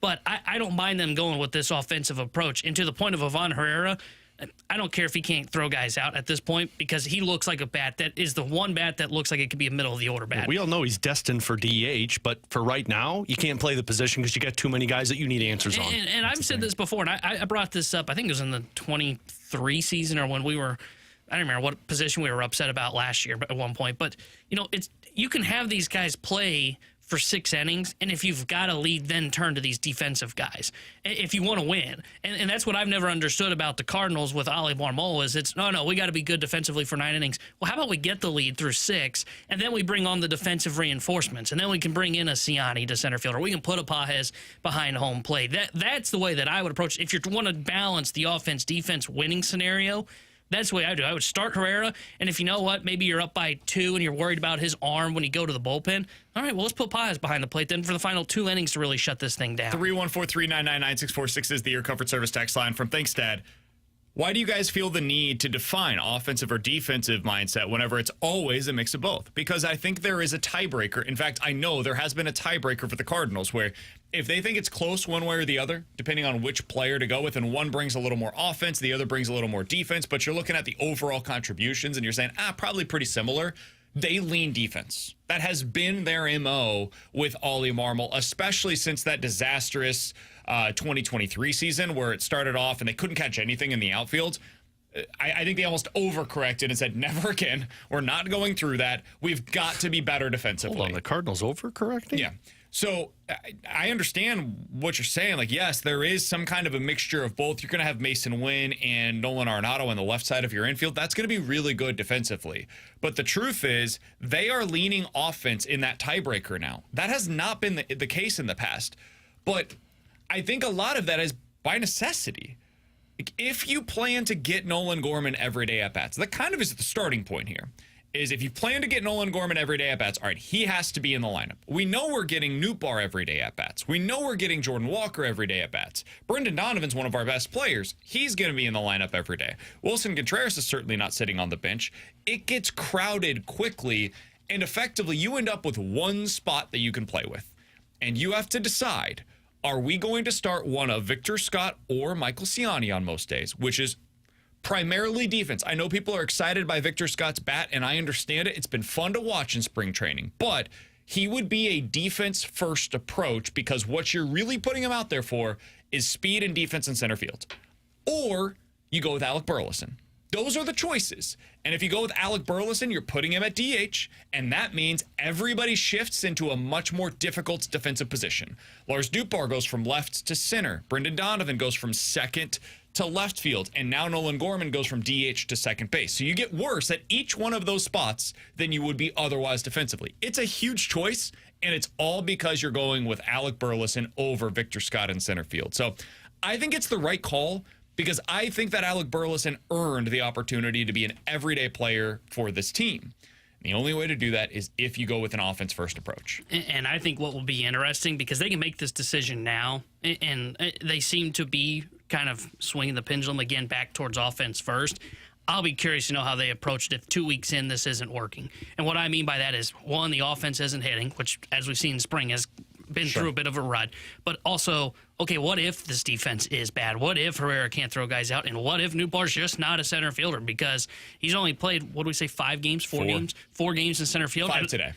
Okay, 5th today. And I've seen out of one of these 4 games where there was a ball hit in the left center from when we were watching it here in the studio that Scott and Ciani catches, and it led to a run because Nootbaar couldn't get to it. So where it will be interesting, and this is where it gets fascinating with where the Cardinals are at in their position, how quickly do they pivot? Because they panic rather quickly through the first month in both 2024 and 2023, and rightfully so. But this is the year where you should be saying, okay, we don't care about the wins and losses. It's more about finding out, can Nootbaar stay healthy? Is Nolan Gorman a guy that can be an everyday second baseman? Oh, is Ivan Herrera, maybe not an everyday catch, but does he have an everyday bat? And I'll be fascinated to know if they pivot away from this within the first month of the season, if one of those two things goes awry. And welcome to why I'm already pre-mad at the Cardinals. Because I will be very frustrated when they do that, when they pull Herrera out and don't play him for 4 consecutive games because the defense hasn't been there and they want to work on it. Again, why? Why are we doing that? Or when Lars Nootbaar shifts back to the corner outfield and Victor Scott's not up here and they need Ciani in the outfield for a stretch of games. What are we doing? This has nothing to do. These guys have nothing in the positions that you're worried about defensively on your future. Your future's already kind of set for those guys. So when you pull them out because you're trying to pick up a string of games in the middle of April because you don't want to be 10 games below 500, that's not what the mission was set out to be at the beginning of the season. I just can't be pre-mad about that because I haven't seen it yet. Like I'm with you. But you did last year. Totally. But I am judging this team by what they're doing right now. And this is a different season, man. They have different stated goals than what they have had in the past. And we'll see if they follow that. It's already changed 4 times in the offseason. As I say, that's where I would question, do they? More than fair. Well, they've earned that based on what they have said and what they have done in the offseason. But they also tried to trade Nolan Arenado, which would alleviate everything that we're talking about right now. And he said no. So there's not really much they can do there. Much like with Doug Armstrong, eventually you have to say, tip of the cap. You tried to do it with what you could. Torrey Krug, it didn't work. He said no. And then he ended up being back into the lineup that season. For the Cardinals, I want to see what this looks like for a month. Let's see where they're at. And if they stink, and if they end up going out there, this doesn't work, they're changing, they're scrambling, they go back to Michael Ciani in center field, they go to Pages behind the plate, now suddenly you've got a fully, veteran-laden staff. Yeah, we can get pre-mad about, or we can get mad about that then, but I can't do that today. I did want to ask you one other thing on this, Alex, because we were talking with Donnie from 105.7 The Point before the show today, and we were talking about the Victor Scott thing, we're kind of prepping our show, and he's like, man, that's the one guy I'm excited to see for the Cardinals. And of course they're going to send him down because the one guy that I want to see is the guy that is not even going to be here on opening day. I mentioned earlier, this is a team that was 10-24 basically for the first month of the season in 2023, 15-24 through the first month plus last year. They get off to these slow starts and then Cardinals fans are out. They're just done. They're checked out. There's apathy that sets in. The stadium's not full. There's no excitement around the club. It's over. Even if, last year, they kind of get back into it, but really not by the end of the season. Alex, is there anything this team can do in April this season that you think would actually convince fans, okay, maybe there's a little more here than what we were led on to believe going into the season? Is there anything that can happen there? I don't think so.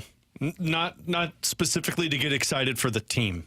I think people will be excited for specific players if they perform well early on. Like for me, Jordan Walker's at the top of my excitement list. I want to see it. I want to see what this is going to look like. Mason Wynn is up there as well. but Victor Scott's up there and he's not there. But in terms of team, no. I mean, there's nothing you can do that could make me say, hey, maybe this team's got more in the tank than I thought. Maybe unless you go like, if you're the best team in the National League or you go on some type of absurd win streak, yeah, I can see where the excitement might be. Hey, there's something here. But I don't think that's going to get the common fan invested in this Cardinals team. They play 31 games prior to May 1st, 31 total games. T-Bone, what do you think they would have to do for Cardinals fans to be like, all right, I'm kind of excited? Because the Blues right now, Blues fans, you guys would agree, they're excited about what we're watching right now, right? Yeah. Mm-hmm. That was not the case in the first month necessarily, but we are there now. And it required them to get back into the race. The Blues are not an overwhelmingly great team. As of today, they're like right on the cut line, basically, for the playoffs. It doesn't require all that much to be there if you're in Major League Baseball either. It requires effectively like 86-ish wins probably this season.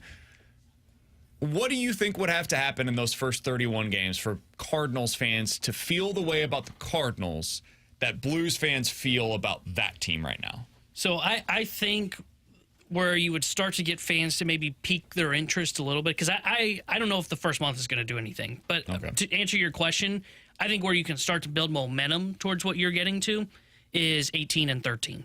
I think if you can go 18 and 13, be about 5 games above 500. Mine was 21 and 10. See, that one's aggressive for me because there's not a lot of teams that are going to do that, but I can see why you would say that then. But the reason I say I think it's going to be more than a month is, you guys remember how good the Pirates were in 2023 through the first month? Man, they were unbelievable. When you take a look at what the Pirates were, they were making the playoffs. Oh man, I fell for it. Did I ever? They were 20-9 through the first month. The reason I bring that up from 2 years ago with the Pirates, man, I think Cardinals fans are smart and they know, and I've been saying this for a while, but I've been on the show, man, there's weird-ish that happens in the first month of baseball. After you get past that first month, that's when things really start to kind of stabilize. So that's why I think you can build momentum. 18 and 13 would do that for me for the Cardinals in the first month. And fans may say, no, I'm not really buying it, but you got my interest. And then if you can sustain that going into May and you play well throughout May, then I think you'll really see the investment from Cardinals Nation. I'm curious how Cardinals fans feel about this. We can get into that a little bit coming up in the 1 o'clock hour. 314-399-9646 is the Air Comfort Service text line. The mic drop features on the 101 ESPN app. Scott Lee Heating mic drop. What would the Cardinals need to do through their first 31 games for you to buy into this team? We'll get into that later on today. The Junk Drawer is coming up next here on 101 ESPN.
It's time, Alex. The NCAA tournament is right around the corner. First four begins tonight. You better watch these games, Alex, because in 13 of the last 14 tournaments, one of these teams that plays in the first four advances to the next round. North Carolina could be one. Alabama State could be another, and I'm taking them both minus the points. Alabama State minus 3.5 against St. Francis. Sorry, St. Francis, you're going home. Oh. San Diego State, same thing for you. UNC is a 4.5-point favorite. Nobody wanted them in the tournament. Don't matter. You're getting them anyways. Those two teams, parlay it together over on the Circa Sports app in the state of Illinois. $100 wins you $265. That's tonight in the first four on Circa Sports in Illinois. I've got a hockey parlay for you for the Blues tonight. I'm saying Blues minus 1.5, no goal scored in the first 10 minutes, and a Kyrou goal. $10 wins you $175 on the Circa Sports Illinois app. Type money line splits, making sure you're winning the most money possible. That's why you need to download the Circa Sports app today. If you or someone you know may have a problem with gambling, call 1-800-GAMBLER or text ILGAMB to 833-234.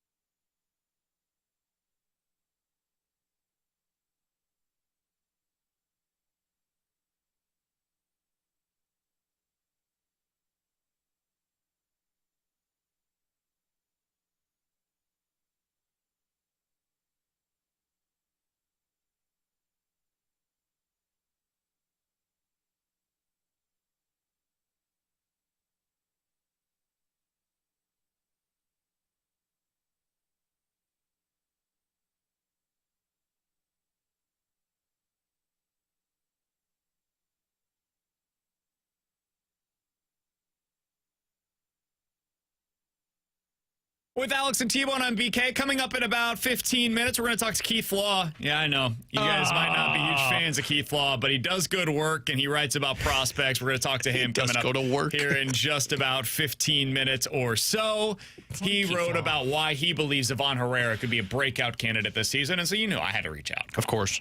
It's confirmation. Yeah, he works, so we got to reach out. Okay. Let's dive into the junk drawer. Alex, we've reached, I think there are terrible twos a little early. Oh, yeah. Yeah. Man, and you only got one kiddo, too, and has reached it. Yep. 20 months in, he decided I'm actually 2 years old. This happened over the last week or so. First of all, he's eating us out of house and home. I can't keep up with the kid. He yesterday had, I think it was 10 nuggets from Chick-fil-A. Damn. Yeah, and that was one of like 7 meals that he had over the course of the day. I got the polar opposite. My kids refuse to eat anything other than crackers and bread. That was Luca 2 weeks ago. He was surviving on crackers and air. Growth spurt. Yeah, it's insane. It's fun. So we've got that going on. Simultaneously, he is like flailing himself onto the ground, and it's not just that he doesn't get what he wants. Like, he'll get what he wants, and then he wants something different, and then we get that. And then he wants a third thing, and then we get that. And then we actually wanted the first thing all along, but we took 10 minutes to get there while having an absolute temper tantrum the entire time. We're like 3 days into this thing. I'm already mentally and physically exhausted. Yeah. If you guys wanted a second child, you probably should have had one by now, because once you hit the terrible 2 stage, it's like, do we really want another one? Dude, do we? 2 weeks ago, I was like, man, this is like the most fun I've had with Luca. It's been great. Now, like, yeah, we watch Miss Rachel a little more than I would personally prefer, but he's so much fun, and he can like do a bunch of stuff. He's conversational now. He's funny.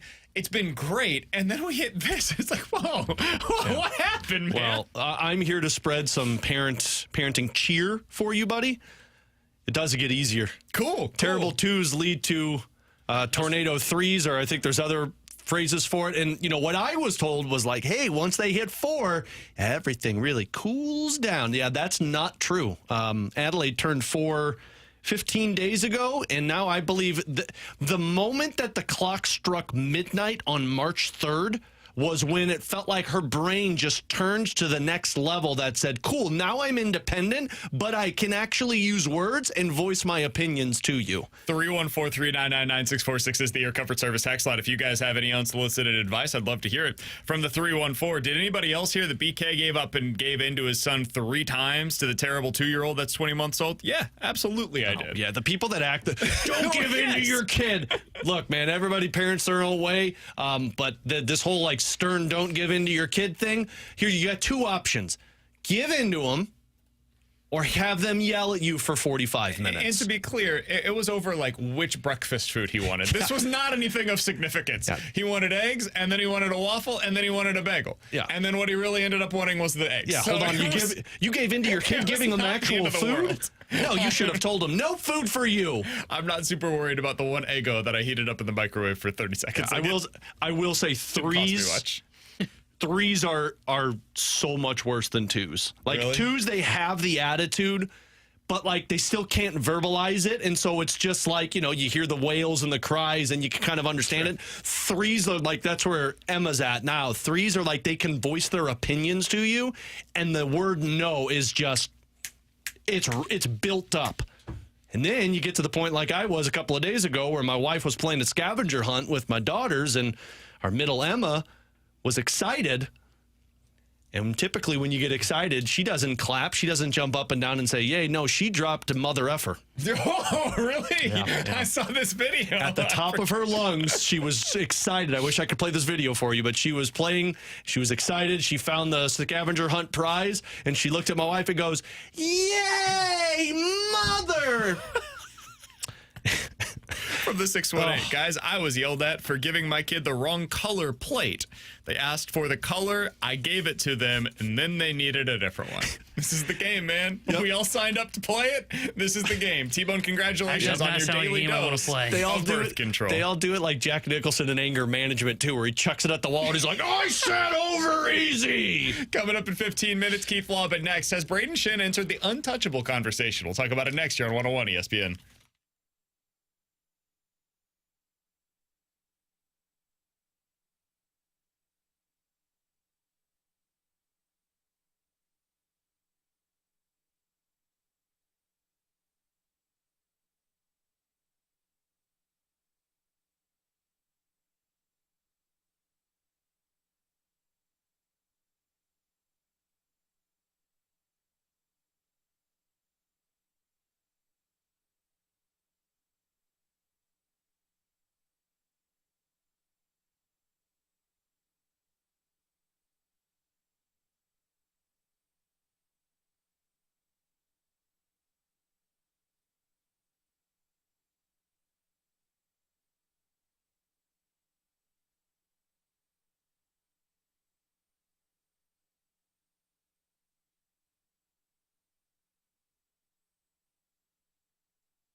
With Alex and T-Bone on BK. So as Brayden Schenn entered the untouchable category, this is something that Alex mentioned earlier today. Alex, why do you feel this way? What is leading to him entering that discussion for you? It's the way that the team is playing around him and rallying around him. And I know a lot of people listening, T-Bone specifically, don't buy into this. And let me clarify. I don't think he's untouchable. Like if Ottawa called and said, we want Schenn, we'll give you Kachuk, we'll talk. Like, sure.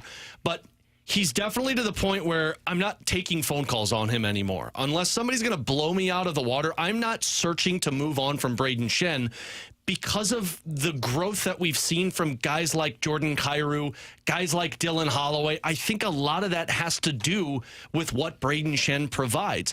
And Jim Montgomery had a comment last week when he was talking about Zach Bolduc, and he said, I don't think people understand what our centers do for our wingers.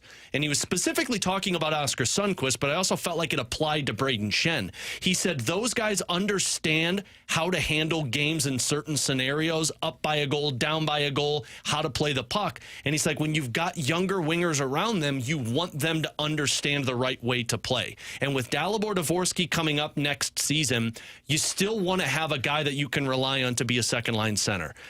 On top of all of that, I heard this quote from Jordan Kyrou after that game against Anaheim, which, mind you, Jacob Trouba had what I thought was a dirty hit on Jordan Kyrou. Obviously, the NHL didn't think that way, but as soon as Jordan Kyrou got hit, Brayden Schenn jumped in. This was Kyrou after the game. Yeah, it's awesome. I mean, there's nothing much you can say other than he's just an unbelievable guy, unbelievable captain, and, he's done that for me multiple times in my career, and I have nothing but so much respect for him, and he's just awesome. I know this is more like into the camaraderie, chemistry stuff that some people don't invest in.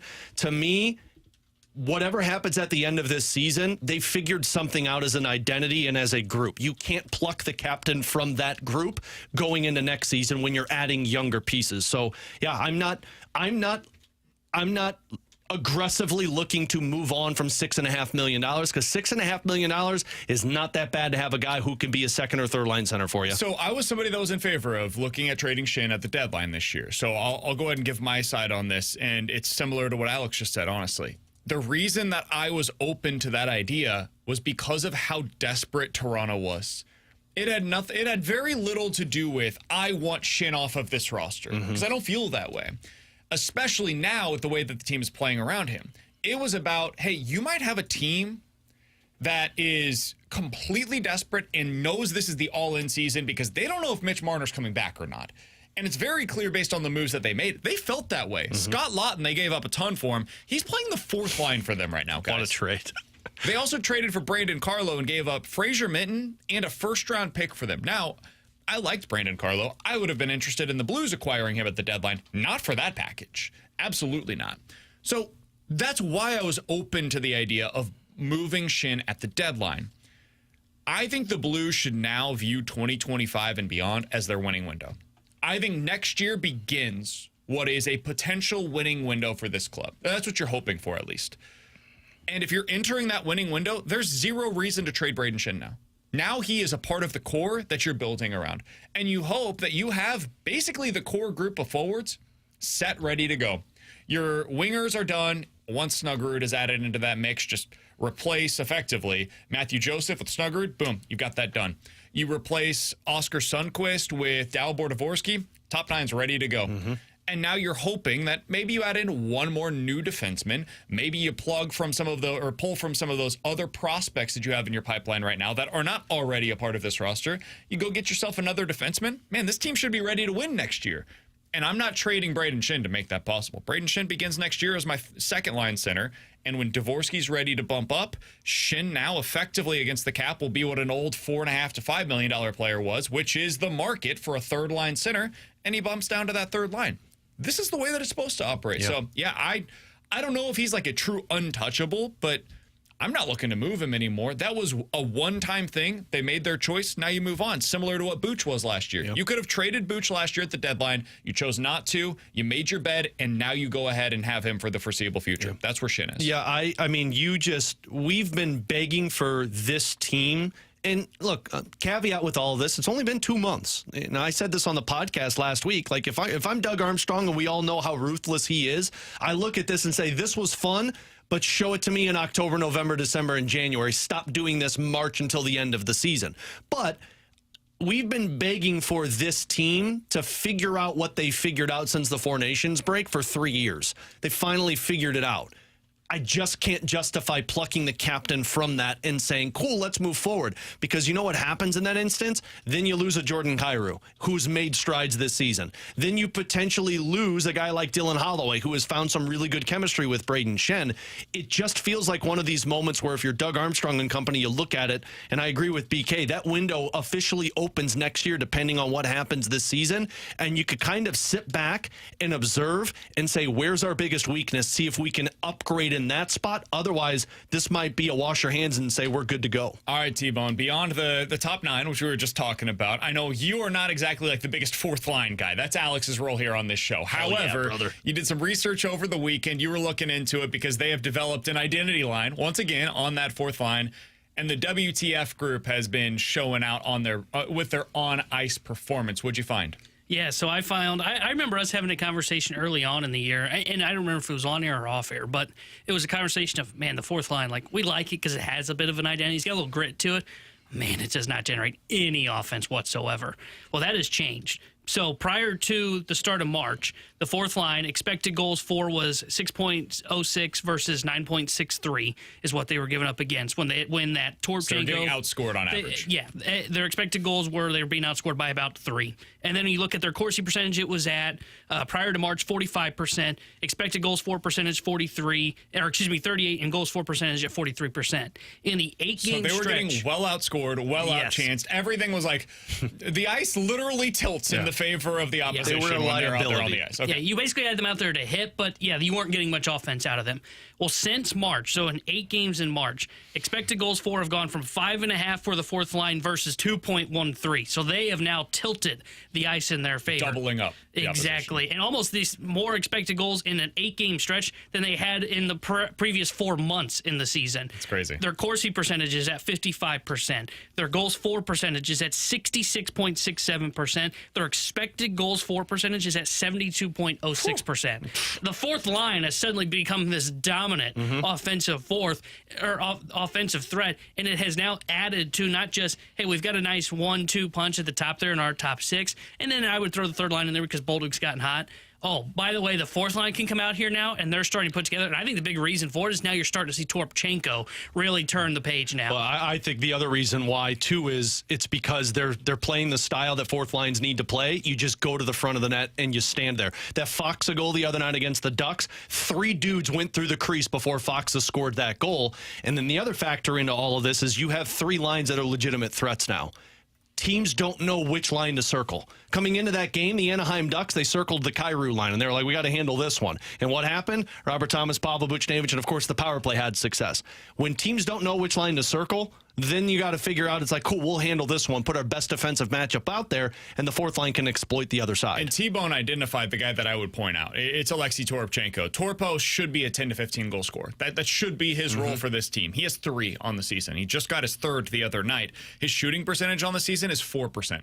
He's better than that. He's been unlucky. This is one of those years that he's going to look back on and say, man, that was the year from hell. I'm going to be better than that moving forward. I'm going to get back to that 10 to 15 goal type of performance. But maybe there's some positive regression coming his way. And if there is, you'll see that line continue to have some of those opportunities. He's been a big reason for them getting this going offensively. It's been nice to see, and it's certainly been needed. Blues back in action tonight against the Predators. Pre-game coverage for that one at 6 o'clock. Puck drop starting at 7 right here in your home of the Blues, 101 ESPN. Coming up next, we're talking to Keith Law to talk about one of his biggest breakout candidates for 2025, Ivan Herrera. What's he believe Ivan Herrera is capable of? We'll ask him next year on 101 ESPN.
Hey, it's BK. It's time to unlock your inner champion, and the place to do it is at Victory Men's Health. Check them out today. They have 4 great locations across the St. Louis area: O'Fallon, Illinois, O'Fallon, Missouri, Sunset Hills, and the location that I typically go to out in town and country. They have beautiful state-of-the-art locations. When you walk through the door, you're going to feel like you're going to friend's place almost. It doesn't have the same vibe that many of the low testosterone places have around town. You walk in, it's dimly lit, feels like you're walking into a hospital room. That is not the vibe at Victory Men's Health. Check them out today. You can book that first appointment online. It's a super easy process. VictoryMen'sHealth.com. Put in your name, email, phone number. Tell them BK with 101 ESPN sent you, and tell them exactly how they can unlock your inner champion. It means different things for different people. Maybe it could be low testosterone issues for you, erectile dysfunction, weight loss. You want to learn about the red light therapy or cardiovascular testing. All of that available to you at Victory Men's Health. Check them out today, Victory Men's Health and VictoryMen'sHealth.com.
Alongside Alex and T-Bone on BK, happy to go out to the Callier and Thompson hotline to be joined by our friend, baseball writer for The Athletic. He is Keith Law, joining us here on the show. Recently, Keith put out a piece on his breakout candidates for 2025. And Alex, you know I've been talking all offseason. I think people underestimate what Ivan Herrera could be for the St. Louis Cardinals. And that was one of the top breakout candidates for Keith Law in this piece. And you know when there's somebody nationally that agrees with us, we got to have him on this show. Keith Law joins us now via the Callier and Thompson hotline. Keith, what went into that? What went into your decision on Ivan Herrera as a breakout candidate for the upcoming year? Oh, I've always liked the swing. I've always thought he could hit. I think we saw enough progress last year in his time in the majors and a little time in the minors, in the quality of contact he was making. And I think the only question is whether they trust the defense enough. I've never had an issue with the defense. He doesn't throw as well as, say, Pedro Paez, or obviously Yadier Molina, which is who we have to compare every Cardinals catcher to from now until the heat death of the universe.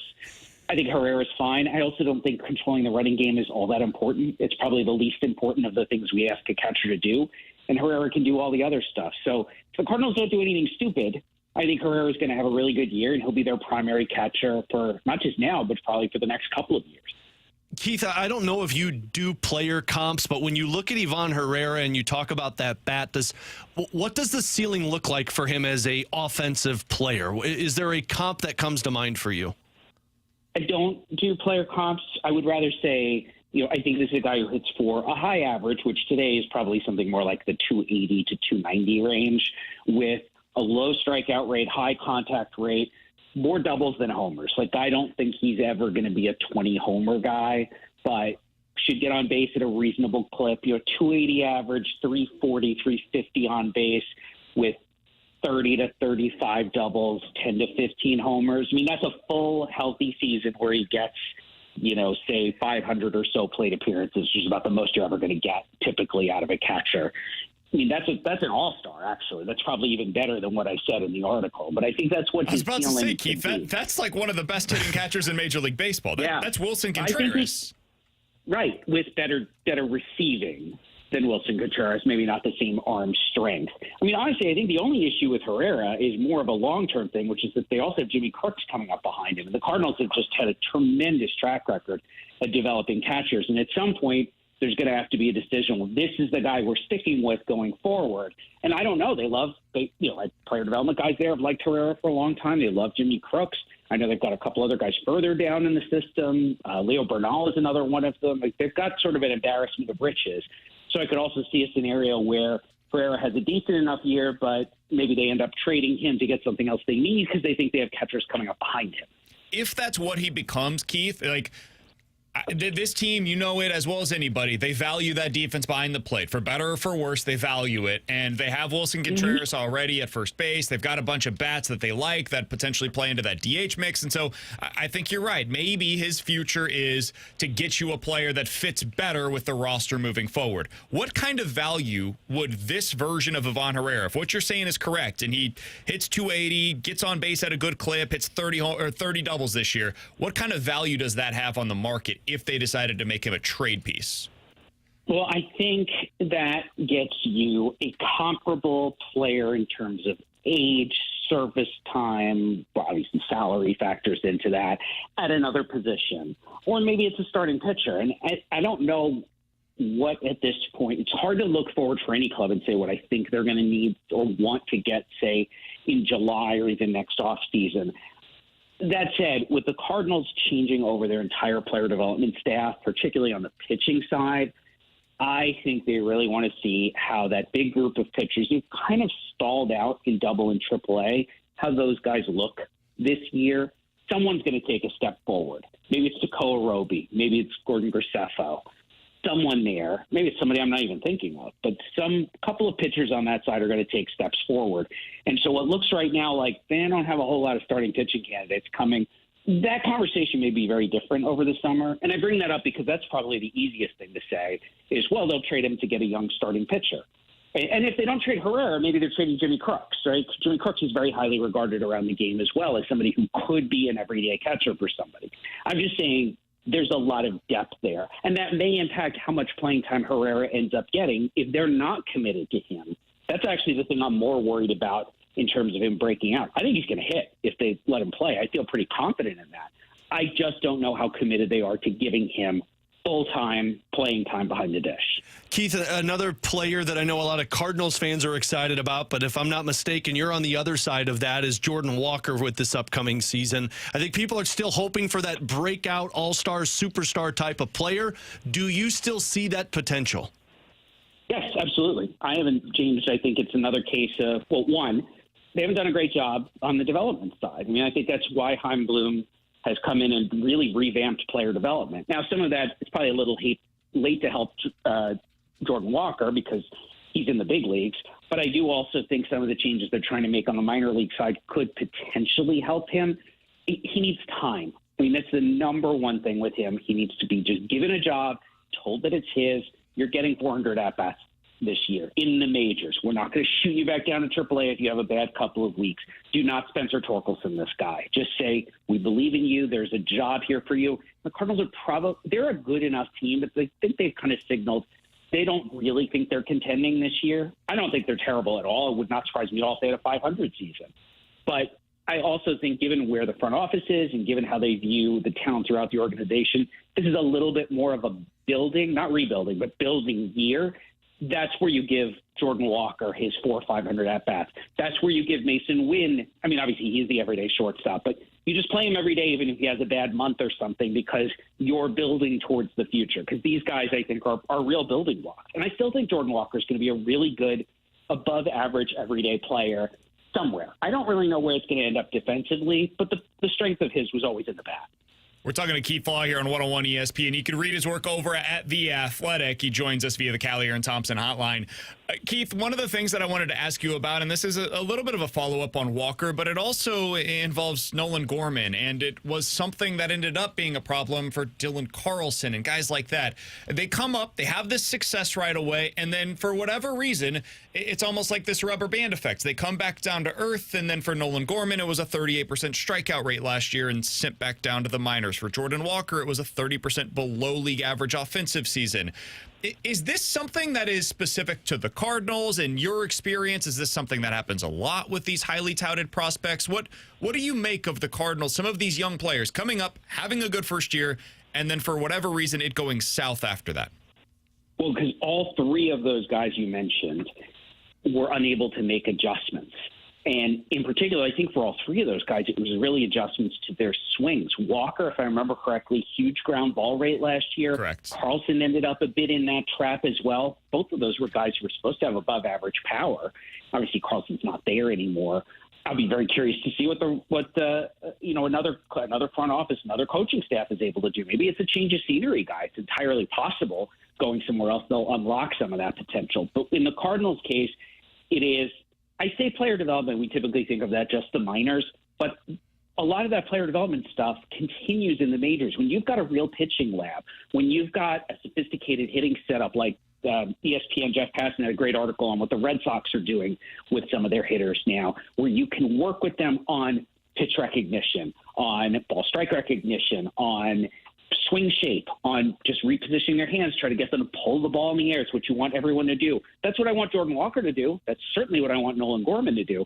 The Cardinals have not had, correct me if I'm wrong, I can't think of anybody recently, a young player who has done that, who has changed, right? Come up, made the adjustment, and then continued to do that, particularly in terms of getting to power. I'd say Lars Nootbaar, who's kind of more of a platoon guy, he's probably their best development story on the offensive side. Mason wins a different category. And maybe Burleson, probably, you could argue Burleson in that regard. And he's kind of been up and down too. But I mean, Burleson was a lower draft pick too, so I'm okay. I think Burleson is a huge success story for them. These are, we're talking about Dylan Carlson, Jordan Walker, Nolan Gorman, 3 first-round picks, and none of them have panned out, but it's all happened in the majors, right? All of those guys were successful up through the minors, got to the majors. I'm just recapping what you said, right? Initial success, pitchers adjusted to them, they didn't adjust back. That when it happens 3 times to highly touted prospects like that, you have to look at the organization as a whole. And again, I think that's why Bloom has started implementing a lot of big changes behind the scenes. Fans haven't gotten to see any of it yet. I think you will this season. Keith, final one for me. When you look at the organization as a whole and you look at the position players on the pitcher side in terms of what's coming up through the system, where is this team best suited? I would say right now it's more position players, but I'll go back to something I said a few moments ago, which is some of these pitchers are going to take steps forward this year. There's way too much underdeveloped talent on the pitching side. A lot of guys who look like they were going to be, at the very least, back-end big league starters who just kind of stalled out in the upper levels. Graceffo, McGreevy, Roberson. I think Jerpy's a reliever, but I know people who think he's a starter. He stalled out. Some of those guys are going to benefit from the new coaching, the new coaches, the new pitching coordinators, from the development of a pitching lab, from better coordination with an expanded R&D department. I don't know who that's going to be, but I do think we have this conversation again in June or July. I might flip the answer and say, no, there's strength on the pitching side now. Because there's a lot, like Randy Flores and his guys have drafted a lot of talented pitchers. It just hasn't gotten past about AAA or so. It's where most of those guys are again, same phrase again, they're stalling out. And when it happens to that many players, you have to look at the organization and not the individual players themselves. He's Keith Law. You can read his great work over at The Athletic. We always appreciate his time here on BK and Ferrario. Keith, be well, man. Enjoy the start of this regular season. I guess technically it officially began last night. We'll talk with you again soon. My pleasure. Yeah, that's Keith Law joining us as he does regularly here on BK and Ferrario throughout the baseball season. Sincerely appreciate his time. I know some people have their thoughts on Keith. I think he does good work. I enjoy having him on. I especially appreciate his perspective. Even if you disagree with it, I think a lot of what Keith Law says is similar to the way that many front offices around the game, the way that they feel about the game right now. So I think it does give you some insight into how they're viewing things for the Cardinals, even if you completely disagree with everything he just said. Real quick, because you asked the question, from how he described Ivan Herrera, does that sound like a part of your team's future or a trade chip? Are you asking me or I'm are you asking you. Cardinals? Asking me, I think that's part of your future. I do too. I mean, I think you trade one of those minor league guys. That's a 285 hitter with a 345 on base percentage and like 30 to 35 doubles per season. Yeah, I could find a spot on my batting order if you're not good defensively. But he even said he's good at receiving the ball. He's just not good at throwing guys out. Yeah, I think that is something that you built around and you figure out a spot for him. If you've got that kind of hitter, you figure it out.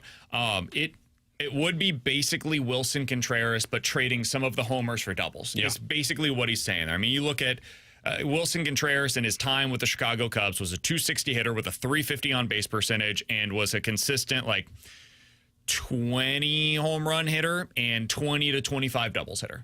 So again, trade some of those homers for doubles, and he's Wilson Contreras as a hitter. Yeah, I will build around that guy. And he's young too. And like cheap. Yeah, and like Keith, favorite part. And like Keith just mentioned too, you've got a lot of catchers in your system.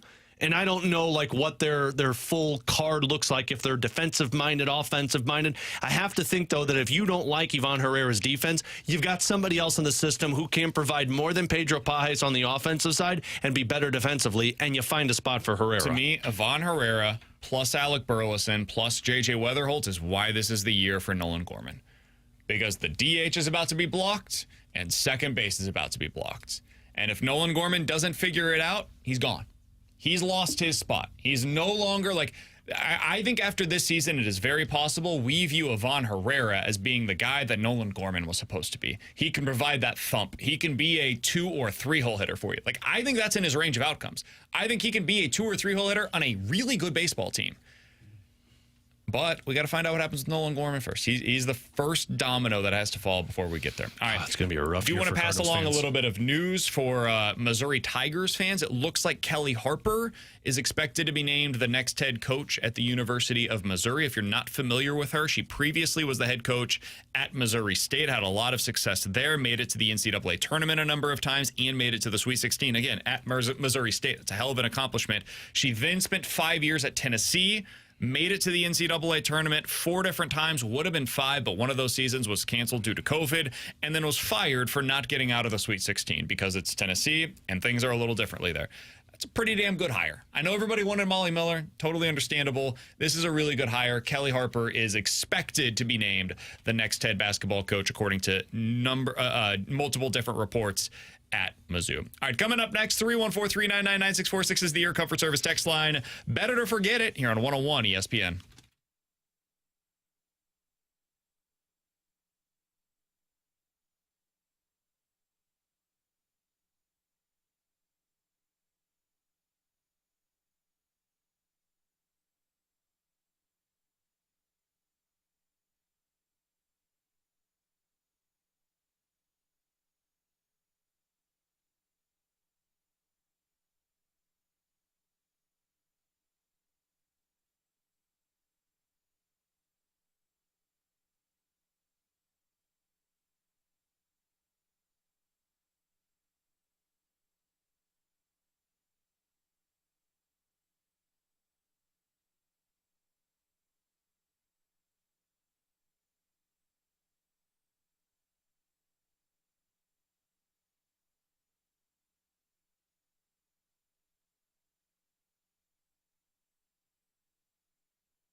Tanner Hendrickson here, the Sports Center update brought to you by Saliga Heating and Cooling. Blues back in action tonight as they visit the Nashville Predators, and we'll have pregame coverage starting at 6 o'clock with Alex Ferrario, then puck drop at 7 o'clock with the voice of the Blues, Chris Kerber. Cardinals in spring training action right now as they trail the Miami Marlins 3-1 in the home half of the 6th. And if you just joined us, Mason Wynn was scratched from the lineup due to precautionary reasons due to a sore right wrist. The Sports Center update is brought to you by Saliga Heating and Cooling, an independent American Standard heating and air conditioning dealer.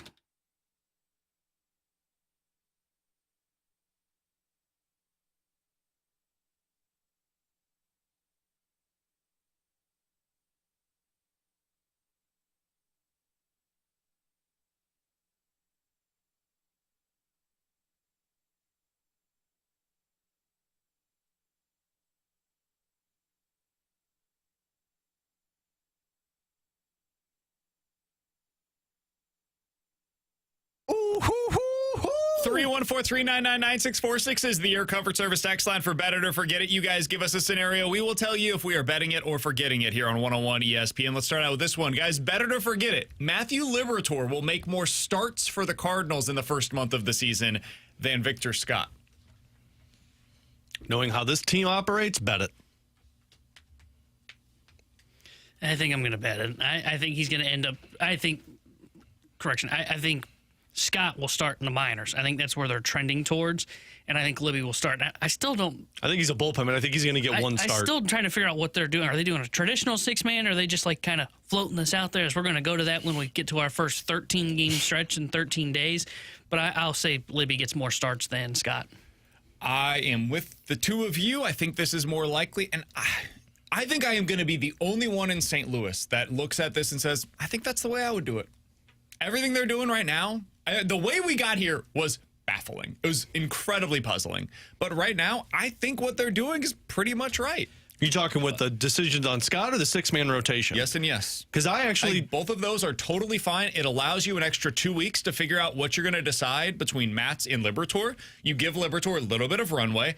If he does great and he outperforms Steven Matz, it's basically an audition in those 2 starts. Hey, Libby, congratulations. You earned an opportunity to continue to start in the rotation. If you don't, hey, it was based on performance. Matz outperformed you. He gets to stick in the rotation. You go back to the bullpen, but this is your chance to go out there and stay a part of our rotation. I'm with you on the 6-man rotation. I like it. My only frustration with the 6-man rotation is I think McGreevy should be instead of Matz.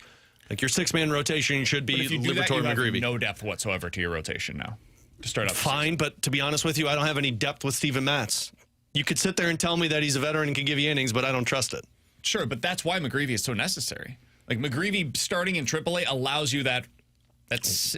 Yeah, but I would rather have the longevity of a Steven Matz in the bullpen and give me McGreevy and Liberatore in the rotation. So when somebody goes down to injury, then what do? You go to a 5-man rotation.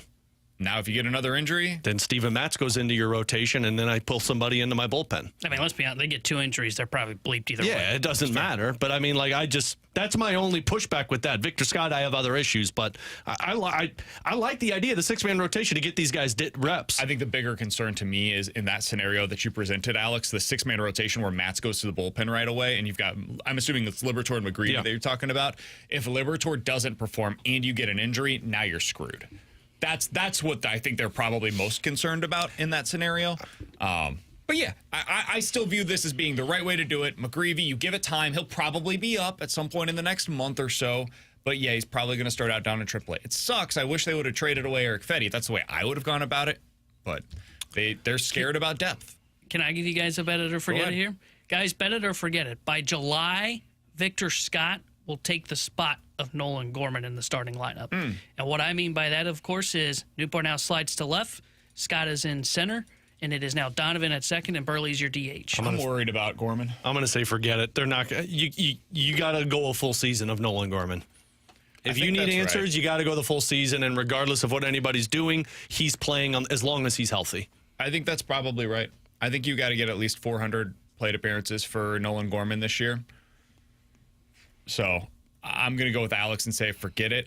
I am a little worried about Gorman, though. His spring has been less than ideal, and it's not just the spring that you're looking at. This is a continuation of what it's been for a year and a half now. And that's why I'm saying bet this. Now, I'm hoping I'm wrong, even though that would mean Scott's not up here. But I hope Gorman has success because, to me, he's got the best pure power in the organization. But I think we are overestimating how long of a leash Gorman has, because I don't think he's going to get, full 162. Dude, Scott's already knocking on the door for your job because of what I just laid out, the scenario of how you get these left-handed bats in the order. And if Scott starts off well in AAA, there's no need to wait around. Well, because of what BK said, this would be a consistent theme then for Nolan Gorman. I think he's going to get 2-3 months. If he's not hitting and Scott is, they will just pull him out and they will go to Scott in center, Newton left, Donovan second, Burley DH. Alex, what do you got? Guys, bet it or forget it. By next season, the new face upgrade will not be at the forward position. It will be at defense. I'm going to bet this. I think that they have answered their questions on the forward side, at least for right now. For the next year, I think defense is really the spot that you're going to be looking for an upgrade this offseason if one is out there to make. So I'm going to bet this. I would bet this too, because as we were running through those lines earlier today, I mean, right now, I worried they were going to put too much pressure on us Snuggerud when he first got up here as, hey, go be that top-line winger. By the way, go score 35 goals when you get here. You could do it. Now, the pressure is 20. Can you get to 20? Mm-hmm. That's the minimum threshold for him. Because if you do, now you're looking at how they can get to a spot where they're wingers. They can have 6 guys that can give you 20-plus goals, and then you add Thomas in there that can do that. Schenn will probably be able to do that, and then who knows about Dvorsky. So I will say bet this. I think it will be defense where they focus. They'll tell Snuggerud to do what Bolduc did. Just be a middle 6 guy. Go out there, scores 15. The more the merrier, but 15's all we need from you right now. That's what we need? Yeah. Anything more than that would be great. Absolutely. And I'm going to bet this, by the way. I think if you're Doug Armstrong, you're looking at you're saying, we've got depth on defense, but those take a lot longer than forwards. Let's go find a guy who can slot into our top 4 with Fowler, Parayko, and Broberg. All right, 314-399-9646 is the Air Comfort Service text line for Bet It or Forget It. You guys give us a scenario. We will tell you if we are betting it here on BK and Ferrario. We'll get to a couple of these. Bet It or Forget It from the 314. Both Mizzou and Illinois will make it to at least the Sweet 16 this year. My bracket says I got to bet this. Unfortunately, I'm going to forget this. T-Bone and Carey aren't going to be happy with me. I do have Illinois getting bounced in the first round. I'm going to forget. I would say odds lean towards Illinois is the one that disappoints. I think one of Illinois or Mizzou is going to disappoint. And I said yesterday, both cannot call the tournament a success unless they get to the second weekend. Next thing up here, bet it or forget it, multiple 1, 2, or 3 seeds will lose in the first round this year. I do not think I have I don't have any 1s or 2s losing in the first round. I don't think I have multiple 3s, so I'm going to say forget it. I only have 2/3 of my bracket filled out. I still have to figure out the other 2. So as of now, I don't. I have none of the 1, 2s, or 3s losing in the first round. So I'm gonna say forget this. I have 1, 2 in the South region, and I've got 1, 3 in the East region. Yeah, I'm gonna forget it. I think there might be one, and the one that I'm putting on upset watch. I said this yesterday. Is Iowa State, because they're so beat up. Now, granted, I say that Kentucky's a little beat up too, going up against Troy, so maybe they would fall to Troy. I think they can take care of it. I think these top 3 seeds in each region, this is the most confident I feel like I've felt about them going into an NCAA tournament in a while. It is weird. I had a tough time finding the upsets for those top teams. I don't know if it's actually more top heavy than it has been in recent seasons or if I just feel that way. But it feels very top-heavy. Like the 1s and 2s feel like they're kind of separated from everybody else this year, more so than I have felt in the past. All right, March Madness begins this week, and you can watch all the games this Thursday and Friday with the 101 ESPN and Bud Light. Join us and the Fast Lane from 11 until 5:30 at Helen Fitzgerald's on Thursday. Then on Friday, you can watch both shows broadcast live from Cyberg's on Dorset from 11 to 6. Come enjoy some food, a cold Bud Light, 101 ESPN giveaways, and plenty of screens to watch all the games. All the details can be found at 101ESPN.com. Our tournament watch party begins on Thursday, and it is refreshed by Bud Light. Easy to drink, easy to enjoy. We'll finish things up with the Rewind coming up next year on 101 ESPN.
March Madness is here, and you can hang out with myself, Alex Ferrario, and Jamie Rivers on Saturday at Max in downtown Alton, Illinois for Circus Sports Illinois' watch party. Come enjoy some great food, cold drinks, prize giveaways, and nonstop basketball action. Plus, download the Circus Sports app, and you'll get in on the games while watching it all unfold. It's all happening on Saturday from 6 to 8 o'clock with myself, BK, Alex Ferrario, Jamie Rivers at Max in downtown Alton, Illinois with Circus Sports. All the details can be found at 101ESPN.com. Alex, we're certainly excited to get out there. And if you guys have missed anything from today's show, be sure to check out the podcast page, 101ESPN.com, and the free 101 ESPN app is where you go to find it. It's all presented by Shea Door Company. That 101 ESPN app is free to download, easy to use, and it's presented by Dobbs Tire and Auto Centers. To finish out the show today, we got to preview tonight's game between the Blues and the Nashville Predators. Alex, I think the Blues win this one. I do too. This is by no means a cakewalk, though. Don't be surprised by the Predators' schedule and say they should have won this one. Nashville's won their last 3 home games, and I was looking at this. The Blues have not won a home game against Nashville, like in Nashville, since April of 2022. They've been outscored 18-6. What? So Nashville is never an easy place to play, but I'm the same line of thinking as you. I think the Blues are just a different beast right now. Nashville is not going to be able to handle it. I say the Blues win a 3-1 final score. I'm going Preds. I think they get 2 of the next 3 games against Nashville. It feels similar to that LA Kings situation where the Blues played against the Kings 3 times in 10 days. I don't know why this is the way that they scheduled things, but it is what it is. I think you get 2 of the next 3. I think you win the next 2 and lose that 3rd one against them. I actually think you win all 3 versus Nashville. I think you just have Nashville's number. I think the next loss for this Blues team is going to be somewhere around that Montreal, Colorado stretch. I think these Nashville games, Chicago, Vancouver, it's going to be a motivated group. And also the amount of home games that they have coming up, they have not lost a game in regulation on home ice since February 6th. Damn. So this team has figured out how to play well at home, play well on the road. I think Nashville's going to be a pretty, I don't want to say easy opponent, but I think the Blues are going to have the advantage in the matchups. All right, on the Cardinal side of things, they are in action right now. They're down 3-2 against the Miami Marlins. God, this Miami team's unbeatable, man. It's tough. If we're saying that, this team's losing 100 games. If you go up against a juggernaut like Miami, you can only hope to keep it close, and they have done exactly that. They might lose 150 games. Miami's got 7 wins in spring compared to our 10.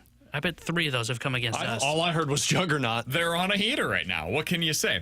So the Cardinals are losing. Wilson Contreras had a double, but otherwise it's been a relatively uneventful game. It did seem like Michaelis had a decent start today, so that is a bit encouraging. I bet if Victor Scott was in the lineup. I just looked this up because I was curious. Why not? Fun with numbers. Miami, I just said, has 7 wins. 4 of those 7 have come against the Cardinals. They are 4-1 against. I bet if the Cardinals had Victor Scott in the lineup, they'd probably be hitting more. Hey, well, the Cardinals had Lars Nootbaar in the lineup. He went 0 for 2, did take a walk, and came around to score.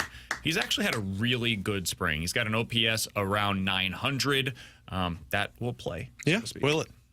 It will play in center field. Does he fall into the camp of spring training numbers matter or spring training numbers don't matter? They don't matter because we know what Lars Nootbaar is. The question for Lars Nootbaar is very simple. Can you stay healthy? Yeah. Lars Nootbaar, when healthy, is a good player. People can disagree on how good, but he's a good player, and now it just comes down to can you be out there for 130 games this year? The warning for Nootbaar this year should be when you feel that dirt, that's why they call it the warning trick. When you feel the dirt under your cleats, stop. Yeah, just stop. Stop. That's how you broke a rib last year. There were fewer walls to run into in center field than there are in the corners, which is why they want to play them. They don't believe. I don't think they believe that. Meanwhile, Mike Trout can't play center because the Angels want him to stay healthy. Who's right? His legs. And then there's Royce Lewis, who got hurt again because he can't play baseball. His body is just giving up on him. All right. He's Alex. It's T-Bone. I'm BK. Thank you guys so much for tuning in today. We'll talk to you tomorrow at 11 a.m. The Fast Lane's coming up next here on 101 ESPN.